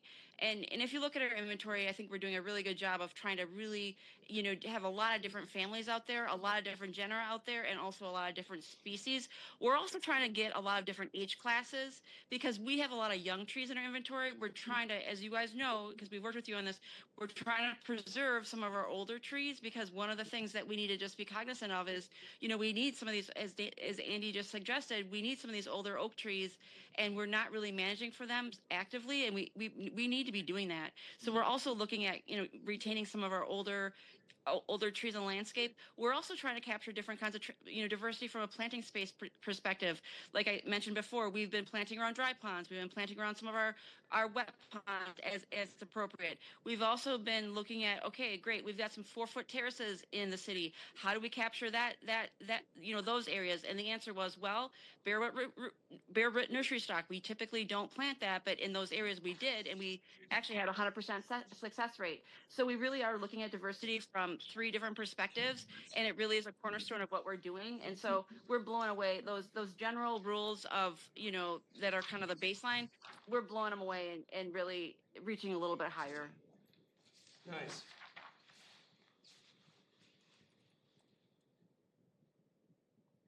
Does anyone else have any questions about tree diversity? I'll just add a comment while someone's thinking. I did a study across the U.S. of diversity. There are very few, most programs, you can say the top 6 trees dominate about 60+% of the tree population. We're very few if you take the top 6, they represent about a quarter of the tree population. Fitchburg is actually at the perspective. So again, a national study I did 10 years ago. Very few cities are actually like the city of Fitchburg, which certainly Anna's had a huge contribution along with the tree advisory committee, but predecessors, this has been going on for several decades. So my kudos to actually the diversity you have in your tree population right now. Yeah, thank you, Rich. You're welcome. And one thing Linda mentioned, when we get that grant money, and so we go, we kind of get a little bit, I don't want to say crazy, but we get a little bit creative, and we'll try trees that we haven't tried before because, it's a grant situation. It's a little bit, a little bit more flexible, and we feel like we can do that. So we really have done a lot of different kinds of trees, especially in the last handful of years here, which has been really fun. And this plan looks really good, and thank you for having to get it pulled all together. Oh yeah, well, it's definitely been a group effort. I really appreciate Rich's expertise and his ability to really get this put together. And thank you to Linda and all the other volunteers and all the volunteers on your committee as well that really work really hard behind the scenes to get people at the different events and to volunteer at the tables and to do all of that. It's been really wonderful to work with everyone to get this put together.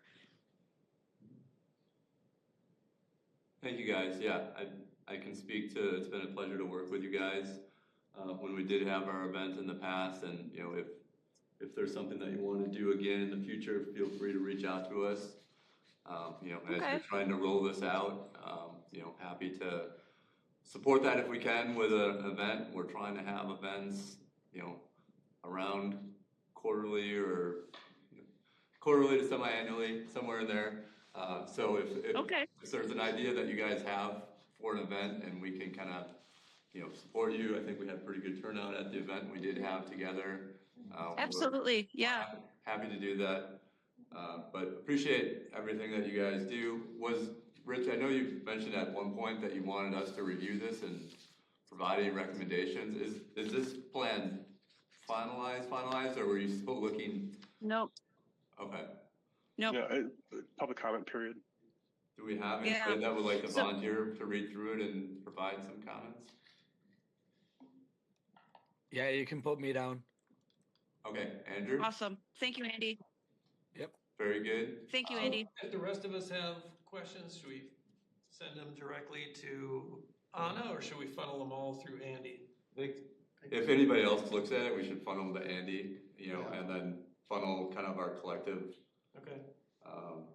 you know, comments or questions through Andy. So Andy will work to try to set up a timeline and then try to get, you know, try to move on this pretty quickly to, you know, over the next few weeks, get you any comments that we have. You know, one thing that I thought of, and I don't know if it was part of the comparison, this my last question, was related to the sustainability plan that just came out for the city of Fitchburg. I know there's so many plans that we try to tie in, and that was one of our challenges in pulling that together. But I don't know if the sustainability plan was looked at all. You know, I know that kind of came into the game a little bit later into 2025. Yeah. No, well, no, I think you bring up a good point. I did share with Rich the green cover. I forget what they called it. The oh man, the cover. The tree canopy cover. Yeah, all of canopy. Yep. So I shared that all with Rich as background materials, you know, when we were first getting this off the ground. Okay. So yeah. So it does have some consideration as to the sustainability elements that we're putting into it. Yeah, oh, for sure. Yeah, so this plan, the idea is I kind of made up a word, vertically integrated, which means like it's supposed to like fit in with the park and open space plan, the sustainability plan, and all fitting in underneath the comp plan. And I call that vertical integration. So so that's kind of our goal. All right.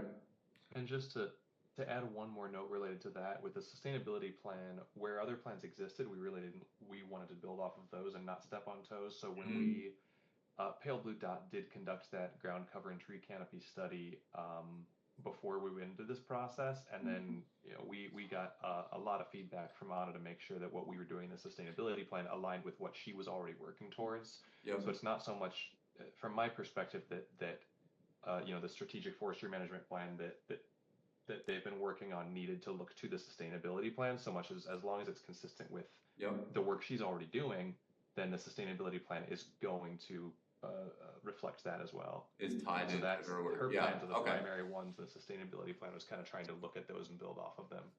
Yeah. Sounds like they're and so good. Yeah, I think they'll fit together very well.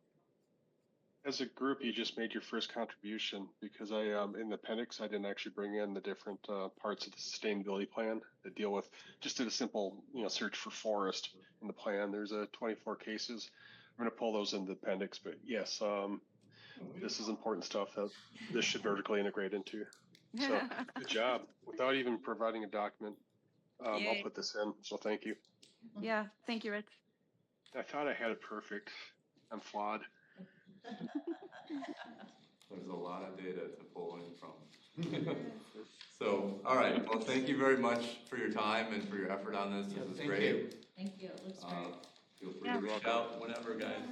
Absolutely. Thank you. Okay. Thank you for having us. Yes. Thanks. Thank you. Thanks for your time. Okay. Tonight. All right. Okay. Bye. All right.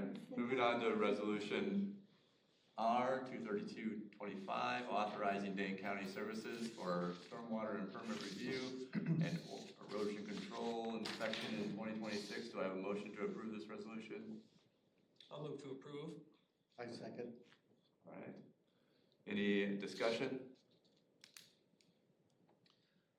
this is a yearly occurrence? Yep, that's right. So Dane County works with the city to provide erosion control inspections. So that's the actual boots on the ground once a week, going to the sites, walking through them, seeing if there's any deficiencies. And then also the kind of administrative in-office review of stormwater management plans and erosion control plans. So that's basically what this resolution is authorizing approval of, that contract with Dane County. City's been working with them since, I think, 2017. So there's an existing intergovernmental agreement from 2017. Yeah, so the cost for the county to perform these services gets billed back to the developer, so the county will bill the city, bills back to the developer. So it's worked out pretty well this year, or I guess I should say in 2025, the county conducted about 700, a little over 700 inspections over the course of the year. So when they'll do their inspections, they'll notify the site superintendent if there are any deficiencies. They'll notify city staff if there needs to be any kind of enforcement action. But yeah, that's essentially what this resolution is for. So this is $35,000. I presume that's just like what we expect. It might be less, it might be more.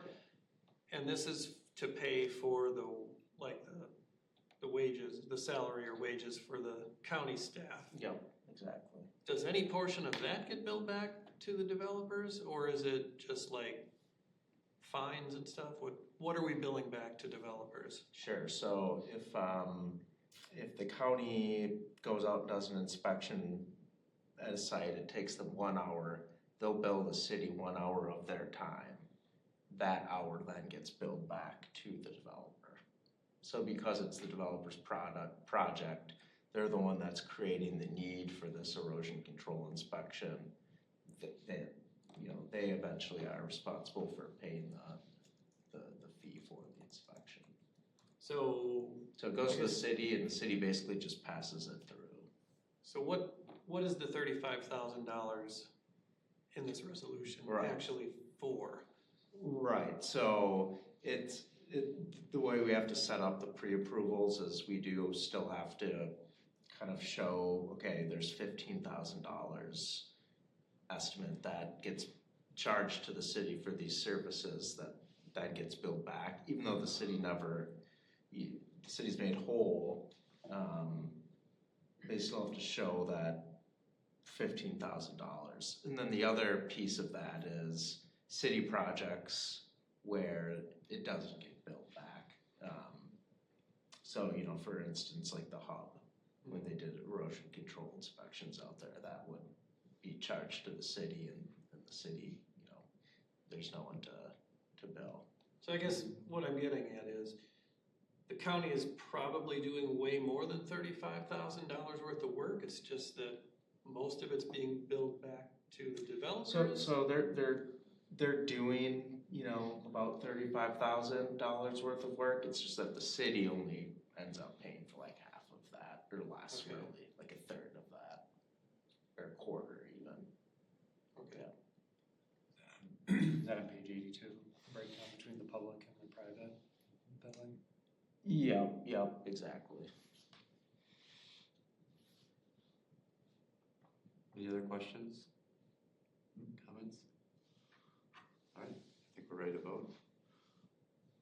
All those in favor of passing resolution R 232-25, authorizing Dane County services for stormwater and permanent review and erosion control inspection in 2026, say aye.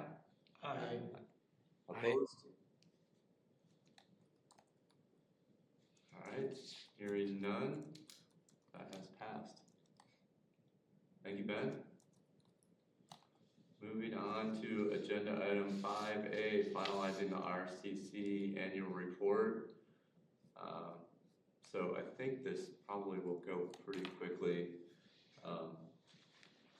I had intended to look through our calendar of events one more time, this month, and I realized that I didn't have that as part of the agenda, with this, but I think we can go ahead and finalize the report now. I know people have been busy around the holidays, maybe we can finalize our calendar of events, at the February meeting that'll be coming up in a month. And we'll have a little bit of a trigger, just kind of send something out in between meetings just to kind of make sure people are taking a final look at that, and we can kind of finalize our strategic objectives for 2026 in February. But for today, does anybody have any final comments on the 2025 RCC annual report? I think we looked it over at the last meeting and people were feeling pretty good about it. Is there any other last minute additions or comments on that? Look good to me. I think it took in things we talked about. Yeah, if it's good, then I'll go ahead and put it up on the website and have it available to the public. Okay. Does that get shared with the alders? I mean, if once it's up on the website, we can email the alders and the mayor and say, hey, here it is. Okay. Okay. Who would do that? Would that be a Ben thing or you thing or? Either way. Yeah, we'll figure it out. Okay. All right, I don't know that we need to vote on it. If we all feel good about it, then let's go ahead and finalize the report, and then either Bill or Ben will get it shared out with the council. It'll get posted on the website, and we will, since we are running a little bit behind, it's probably, I allotted more so some time to talk about our objectives, but I think we'll save the time today and talk about that more at the next meeting, since we did have a couple speakers tonight. Do the other commissions do an annual report? No. No? Really? All right. Well, we have it pretty down, like you did a great job kind of pulling all the details together, and I think you kind of keep a running total as we're going through the year. Different committees and commissions have different focus and do different things. So like TTC manages the transit plan, we had a big hand in the sustainability plan, but not nearly as big as Pale Blue Dot or the Citizen Commission, really, right? Yeah. But, I think this commission does plenty of good work. More than average, I think. Okay. Okay, very good. So next item is our Fitchburg Star article schedule. Andrew, do you want to talk over that? I've got some things to add to it. Yeah, so I missed the last meeting. Okay. And I guess I reviewed Diana's article for this month, but I was unaware of anything else upcoming. All right. Well, first off, congratulations to Diana on your first RCC article. Yay. Thank you. I thought it read very well. You did a nice job. You kind of got, kind of the persuasive element into it. So nice job on your first article.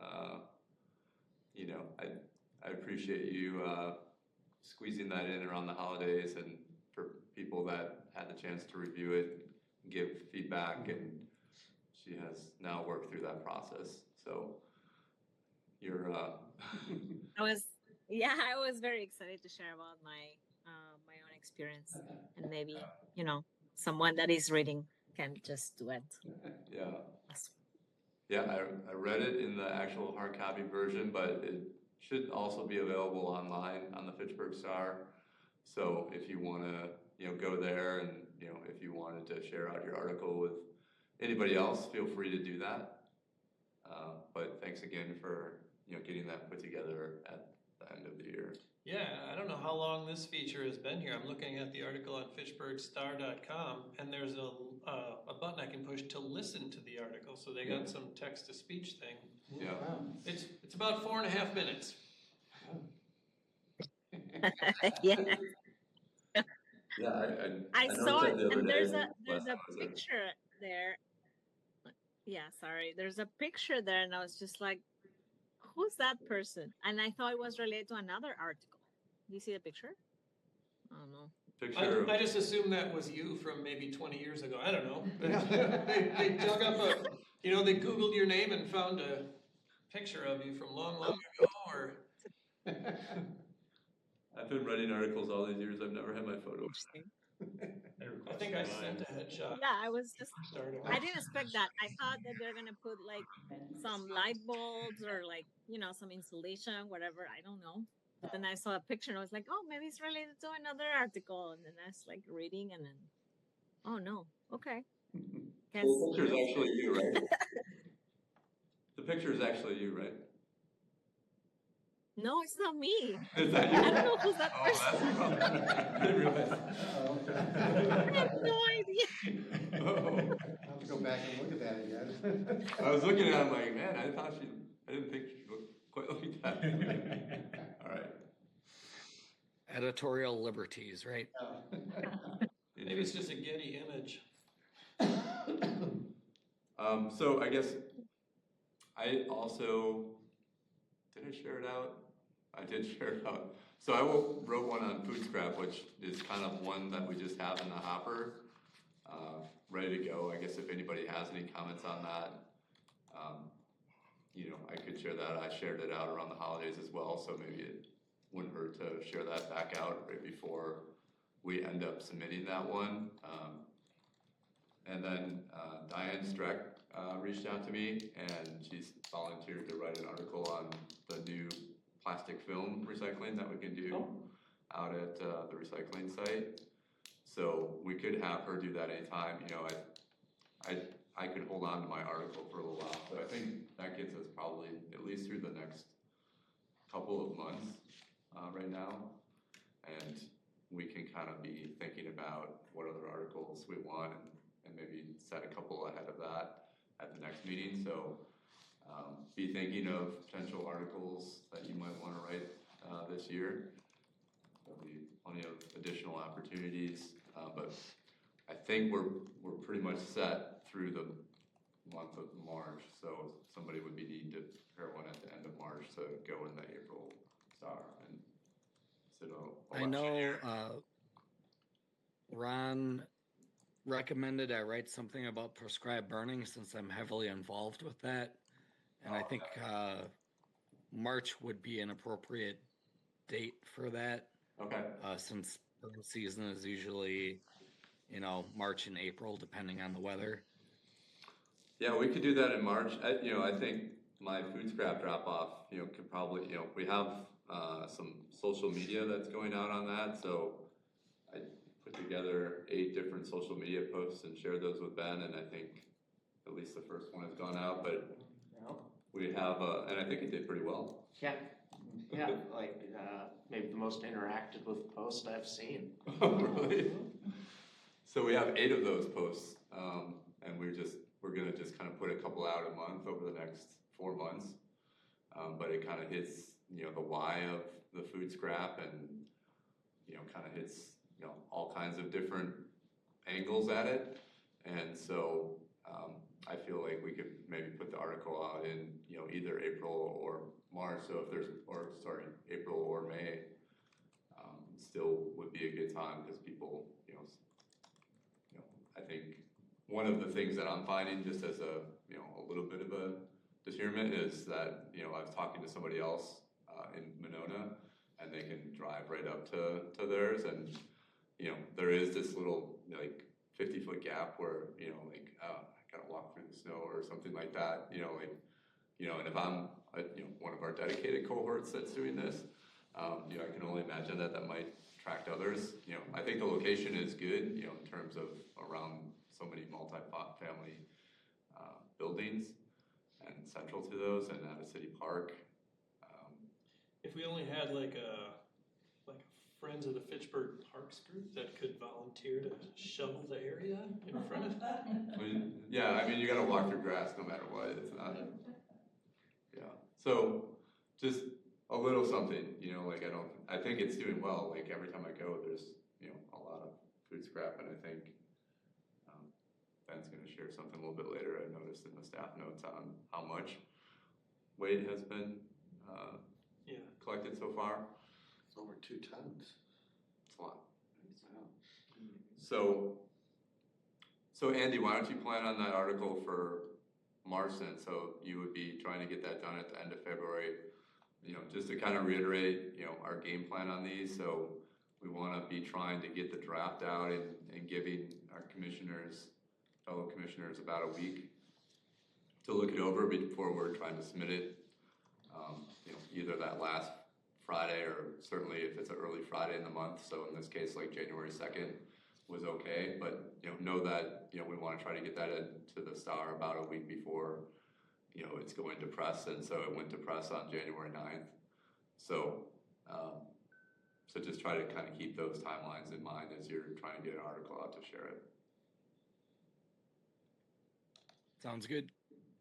All right. You mentioned the new recycling or the plastic recycling bin. Is that thing a lot smaller than the old one? It feels really small. It is smaller, yes. It is.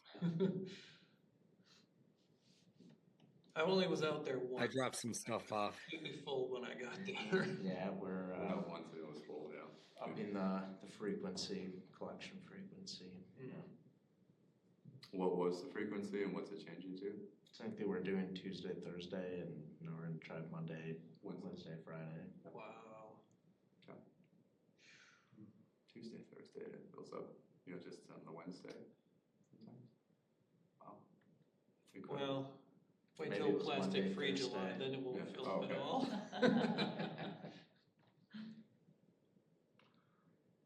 All right, so how are we doing on time now?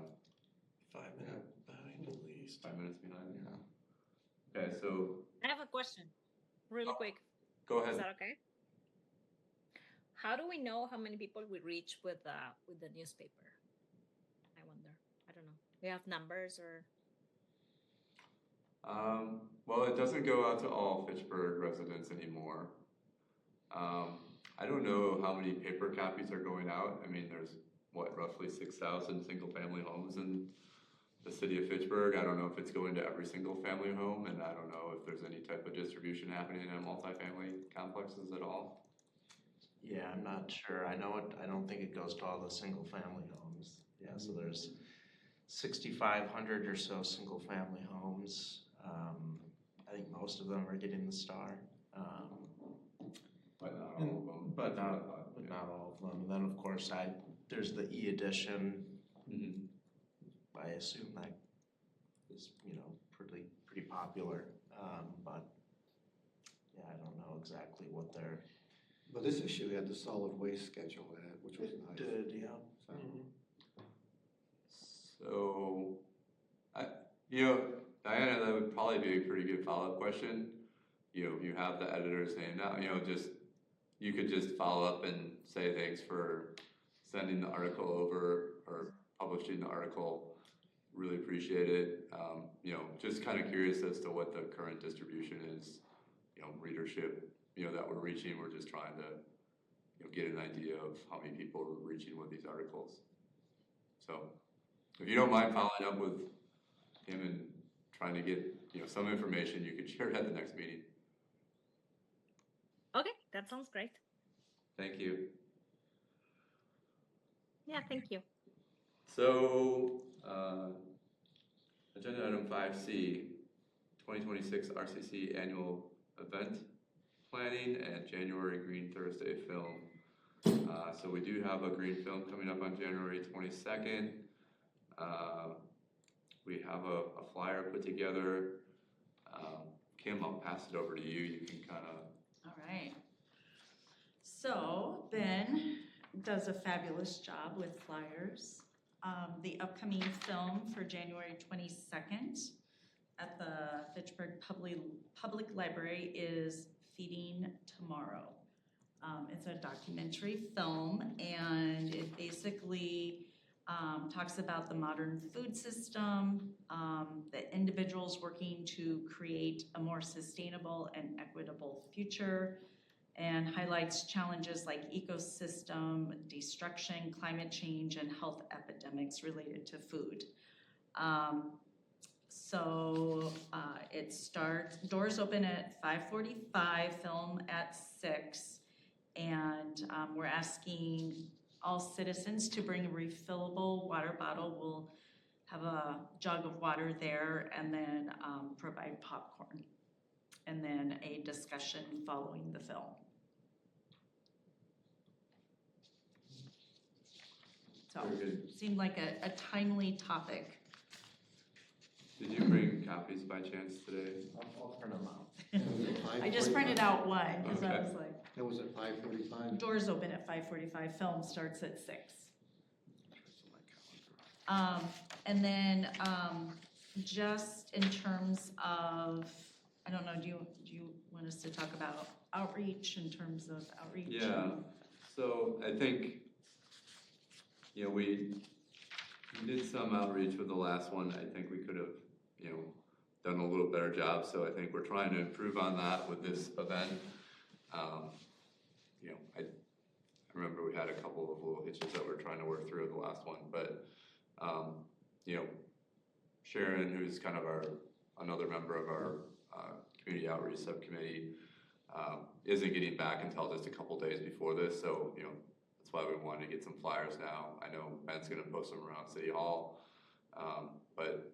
You know, if we got a couple, and if you have a place that you normally go and wanna, you know, get one of those posted, you know, we'll have Sharon still probably, you know, get a few out, you know, just before, but, you know, we wanted to get some maybe out in the earlier part of this week, so they're up for at least a week.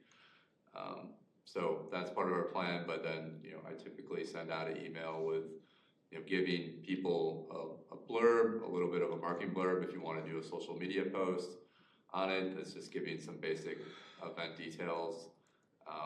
One thing that I thought might be handy is to maybe follow up with the library and see if they are going to make an event for it. I think they didn't post an event or really do any marketing of it. I was kind of counting on that. Yeah, what I was planning to do was stop over tomorrow with a couple flyers. Okay. To see if they'd post the flyers and then just kind of see what they've done. Yeah, I guess if they're not going to create the event, then we could give the information to Ben to work with Fitchburg social media folks and create an event for it. But, you know, I think might be good if the library makes an event out of it. Yeah. Well, I know they were supposed to, so, but I don't, I mean, where is it usually, where's the event usually posted? Is it on the website? I think they normally make like a website? Facebook event for it, potentially. Okay. So I don't know if they, Well, I looked last time and I didn't see one. Okay. Well, I'll follow up with Rebecca and send over some of the social media blurbs and see if they'll go ahead and. Yeah, I mean, if we can kind of help them out and give them, you know, the image right out of Campa. Yeah, that's what I was planning to do. Still enjoying that? It's great. I didn't want to say that I just learned how to use it because you're doing such a great job. It's user friendly. But yeah, also if anyone has any access or people that run their neighborhood Facebook pages, that's something we used to always do with all of our commissioners, is making sure that, you know, these types of events get out on, you know, any Facebook pages. I know Chris always posts with Swan Creek. I always post with Quarry Hills. So if there are any other, you know, access that you have to your neighborhood, that would be great. Yeah, and I think definitely can share. I was also thinking that there are like a lot of CBOs that I have connection with that would love to maybe watch the movie. So if I can have the post, I will share it. If I can have flyers, I'll share it too. Okay. Sounds good. Kim, I could give you a Wildwood South I'm not on Facebook anymore, Okay, so I can't post. yeah, so if you have a contact there, yeah, then that'd be Contact great. her. Yeah, that'd be great. Yeah, so I mean, it can go on Nextdoor, it can go Yeah, on, I'm putting it on Nextdoor. you know, we typically, Phil will send out a, you know, email blast, you know, typically on it in our e-news before these events. You know, getting it posted on the website, if we can do that as well, you know, just get it out there a little bit more, you know, and then hopefully these start to take, you know, I think one thing that maybe we'll add to the blurb real quick when I read it over a second time, I thought it was looking pretty good, but, you know, I think one of the problems maybe last time was a little bit, the film was a little bit dated, but this is a 2024 film, correct? Yeah, yep, this is a more recent film. Okay. And also, we did get the rest of the dates set, so I think if we can, one of the things that Rebecca was talking about is, you know, for January, we had to change the date because it fell, you know, over the holiday. But, you know, if we can kind of keep it on a regular basis, you know, date, then hopefully people then will get in a rhythm with it. Yeah. So, so I do have the rest of the dates. We are gonna have to skip May, but I have obviously January 22nd, March 5th, July 2nd, September 3rd, and November 5th is what we've got. Okay. Okay. Very good. Yeah. Caught up on minutes, so. All right, I think with the next meeting, we'll also get into more kind of annual event planning. So kind of with our annual strategic plan for what RCC is gonna focus in on 2026. We'll also do some brainstorming for what we think our annual event should be this year. So we'll have kind of these Green Thursday film events going on, but you know, we also will do events with speakers, and you know, I know that we're talking about the sustainability tour, so we can kind of bring that back to the table and try to plan out some of these things. When are they all going to happen? You know, and try to spread it out so our workload isn't concentrated in the month of April, or a particular month if we can. All right, I think that's all I have. Anybody have anything else on that before we close it out? Very good. Moving on to agenda item 6, council update. Bill? Yes, we didn't meet, RCC didn't meet in December, but also we had only the one meeting in December for common council, so we didn't, there were only 2 meetings, 2 council meetings since our last RCC meeting. Fair amounts of stuff happened. So Jake Lepper is our new interim D4 council member. It was between him and Adam Guile, and Jake was chosen for the interim position. Both of them are on the ballot for April. So if you're in D4, you'll be able to vote for those guys. Also in the April election, Mayor Julia and somebody named Victoria LaBrosse are going to be the choices for mayor. Joe Maldonado and Gabriella Gerhardt are running unopposed. Donald Dantzler will have an opponent, Jay Allen, former council member, former mayor. Don't forget, if you have yet to pay your property taxes, you have until January 31st. City portion of your taxes went up about $83 on the median home. Meanwhile, the school portion was up somewhere between $267 and $988, depending on which school district you're in. We've got a new EMS intergovernmental agreement starting tomorrow. So that just kind of shuffled the funding a little bit, changed the way we decide who pays how much, but it also changes who's on the EMS commission. So Fitchburg will have more representation, but we're also paying a larger share now. The newly opened hub on Traceway will be our city's 7th polling place. So neighborhood, North Fish Hatchery Road neighbors will not have to go nearly as far to vote from now on. Transit plan has been updated, and that'll be on apparently a 3-year update cycle after the upcoming major overhaul of the comprehensive plan, which will begin sometime this year. We've got a new medium-high residential zoning category now. So it used to be that anything over 9 units per acre was just high density residential. Now we've got medium high, which is like through 15 units per acre. So high density starts either at 15 or, above, I guess above 15. We are in talks with neighboring districts, City of Verona and Village of Oregon, about the possibility of a joint fire and EMS district. So consolidating into a single district to cover multiple municipalities. This could help with efficiency and also potentially give us some innovation grant funding, at least temporarily, from the state. In development news, the juvenile correctional facility, that it's going to go in near the current Oak Hill facility. That continues to move forward. If you go out on Lacey Road and then head north where it intersects with Sherrill, so that area west of Highway 14, west of Terra Bessa, but across 14, and then a little bit north of that, that's all got some planning now. That'll be more smart code. It'll be T4 on the north, which is primarily single family homes, and then T5 as you get closer to the to the major roadways there. Children's library is being renovated. That's moving forward. We've got another apartment building northwest of McKee and Fitchburg Road with about 300-ish units.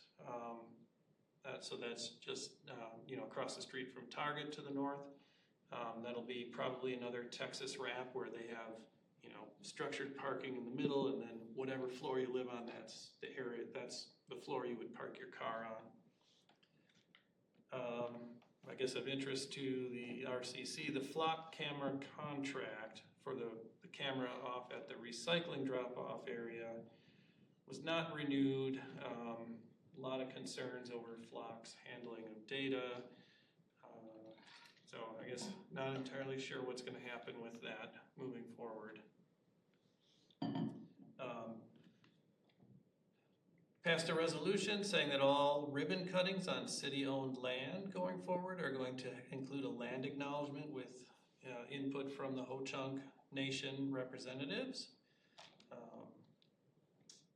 And the council will vote on the name for the new hub park at our January 27th meeting. Very good. Thank you.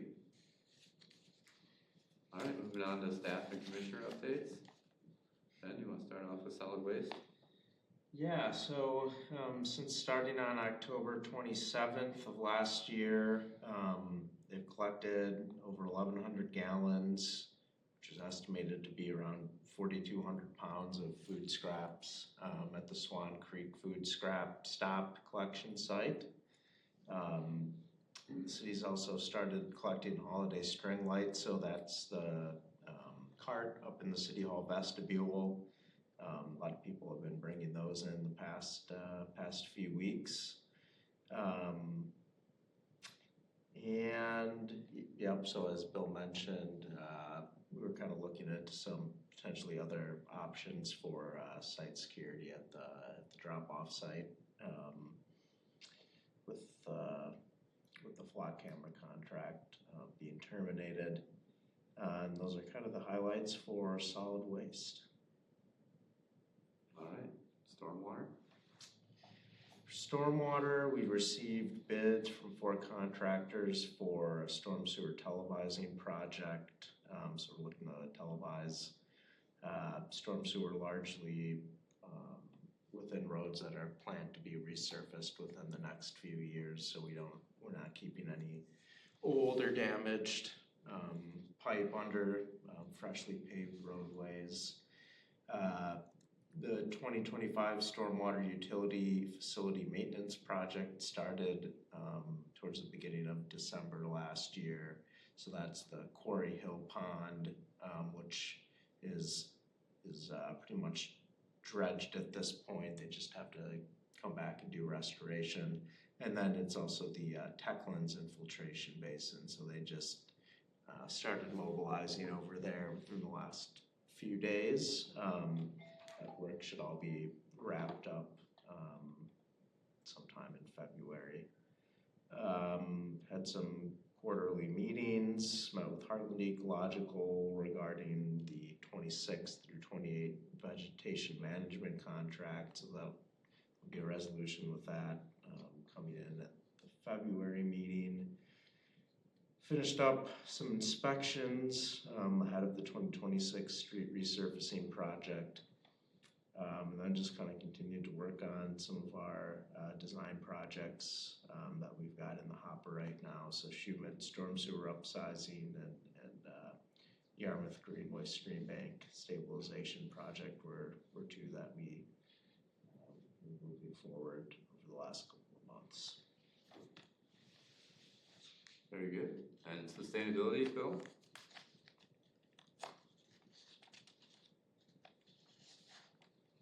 Yeah, there's the camera. Got a few items here. Back in November, Fitchburg got our Soul Smart designation upgraded from bronze to gold. So we actually just received the bronze rating when I started in this role over 6 years ago now. Over the next couple of years, I kind of realized it wasn't going to be too much work for us to move all the way from bronze up to gold because we had plenty of credit points. We just needed to get through a couple prerequisites. So worked with the planning and building inspection department to make those happen over the past year and a half or so. And there are questions about the future funding of Soul Smart, so it was nice to get this upgrade to gold in before that became a real issue. A bike and pedestrian plan is going to be voted on by Common Council. I'm not sure in the exact schedule. It was slated to come back to them tomorrow, but I'm not sure if they'll actually take a vote on it or if that's going to be delayed until the 27th. But hope to get that bike and pedestrian plan update approved this month, and then just need a few touch-ups and edits before getting it published on the website.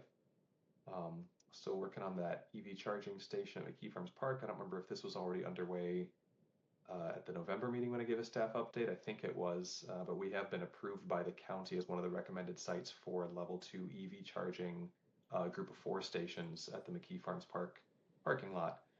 This is through a federal grant from the Inflation Reduction Act. There are still some questions about whether that funding is going to actually be released by this administration, but so far, at least when things like this have gotten delays, if there has been a legal decision, it's gone in a way that suggests that we should be able to count on this funding. So we're still going through that process, currently in a point of contract review with legal.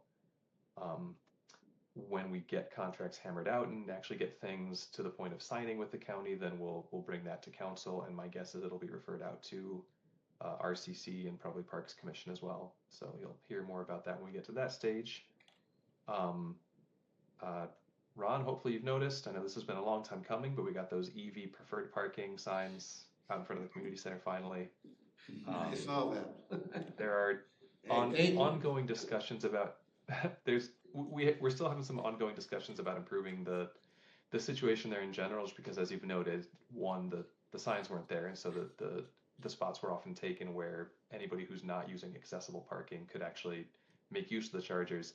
But you have to walk across that tree lawn, and it's fine when it's dry, but if it's muddy, if it's icy and snowy, it's a real hassle. So we're talking about what we can do to if there's a way to adjust how the parking spaces are laid out to make that a little bit more universally accessible charging. So we'll see how where that winds up. But maybe something will be done this year. I hope we can make that a priority. But there's a lot of things going on.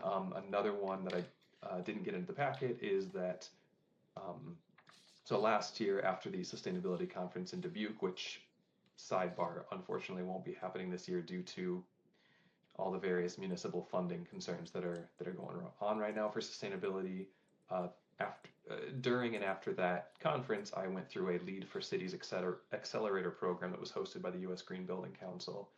USGBC also works with a corporate sponsor to do a Lead for Cities cohort every year, in which they offer free technical support and also provide financial assistance with applying for your municipality to get LEED designation. As a result of the LEED Accelerator series last summer, Fitchburg actually has a 1-year organizational silver level membership with the U.S. Green Building Council. Those things, along with having just done some data collection for the sustainability plan a couple of years ago, all these stars are kind of aligned that I'm going to apply for Fitchburg to participate in this Lead for Cities cohort this year. I don't believe they accept everyone who applies. I'm not actually sure about that, but I don't have any reason, given other details, communications I've had with the organization, to believe that we wouldn't be approved. But I'll get working on that application this week, and if we're able to participate in that, then in the next 12 to 18 months, we would also be applying for LEED designation as a municipality.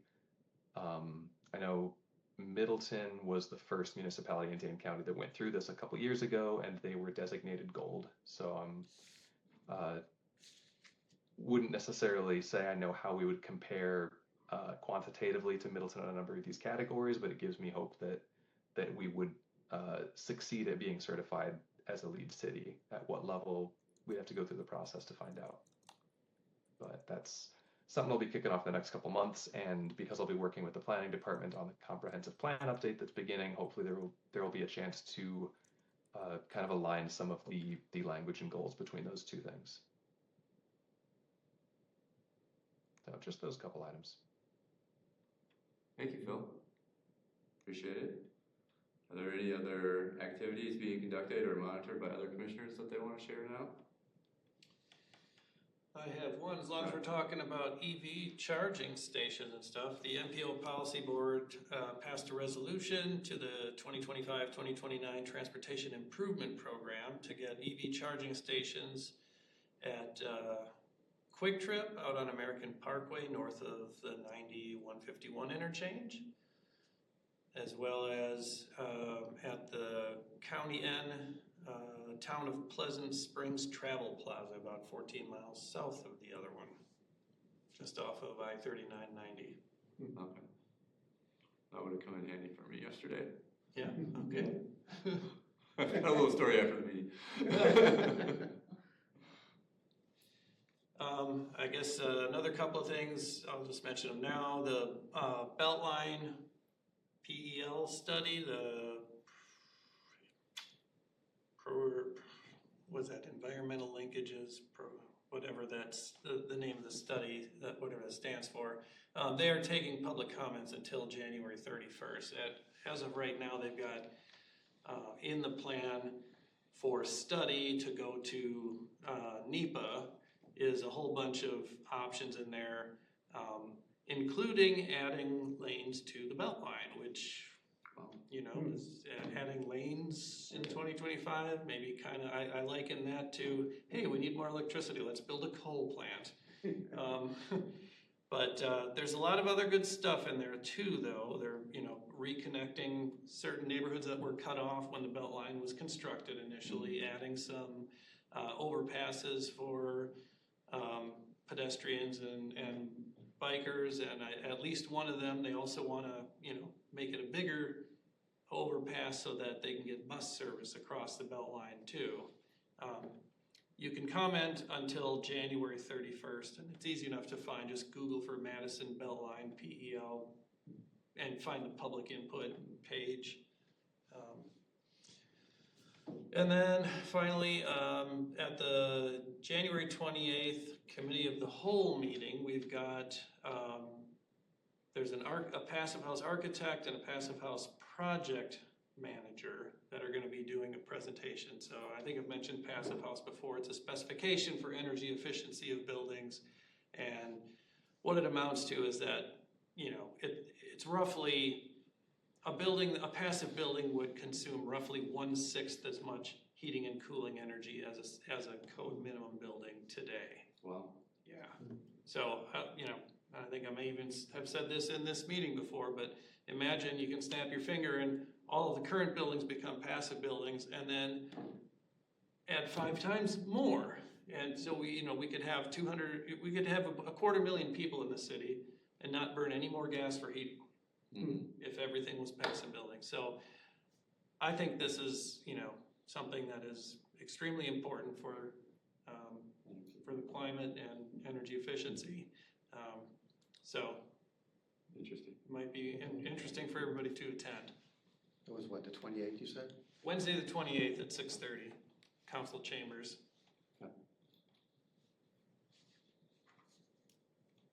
All right, anybody have anything else? No. All right, hearing no other announcements, we'll go ahead and adjourn at 8:50.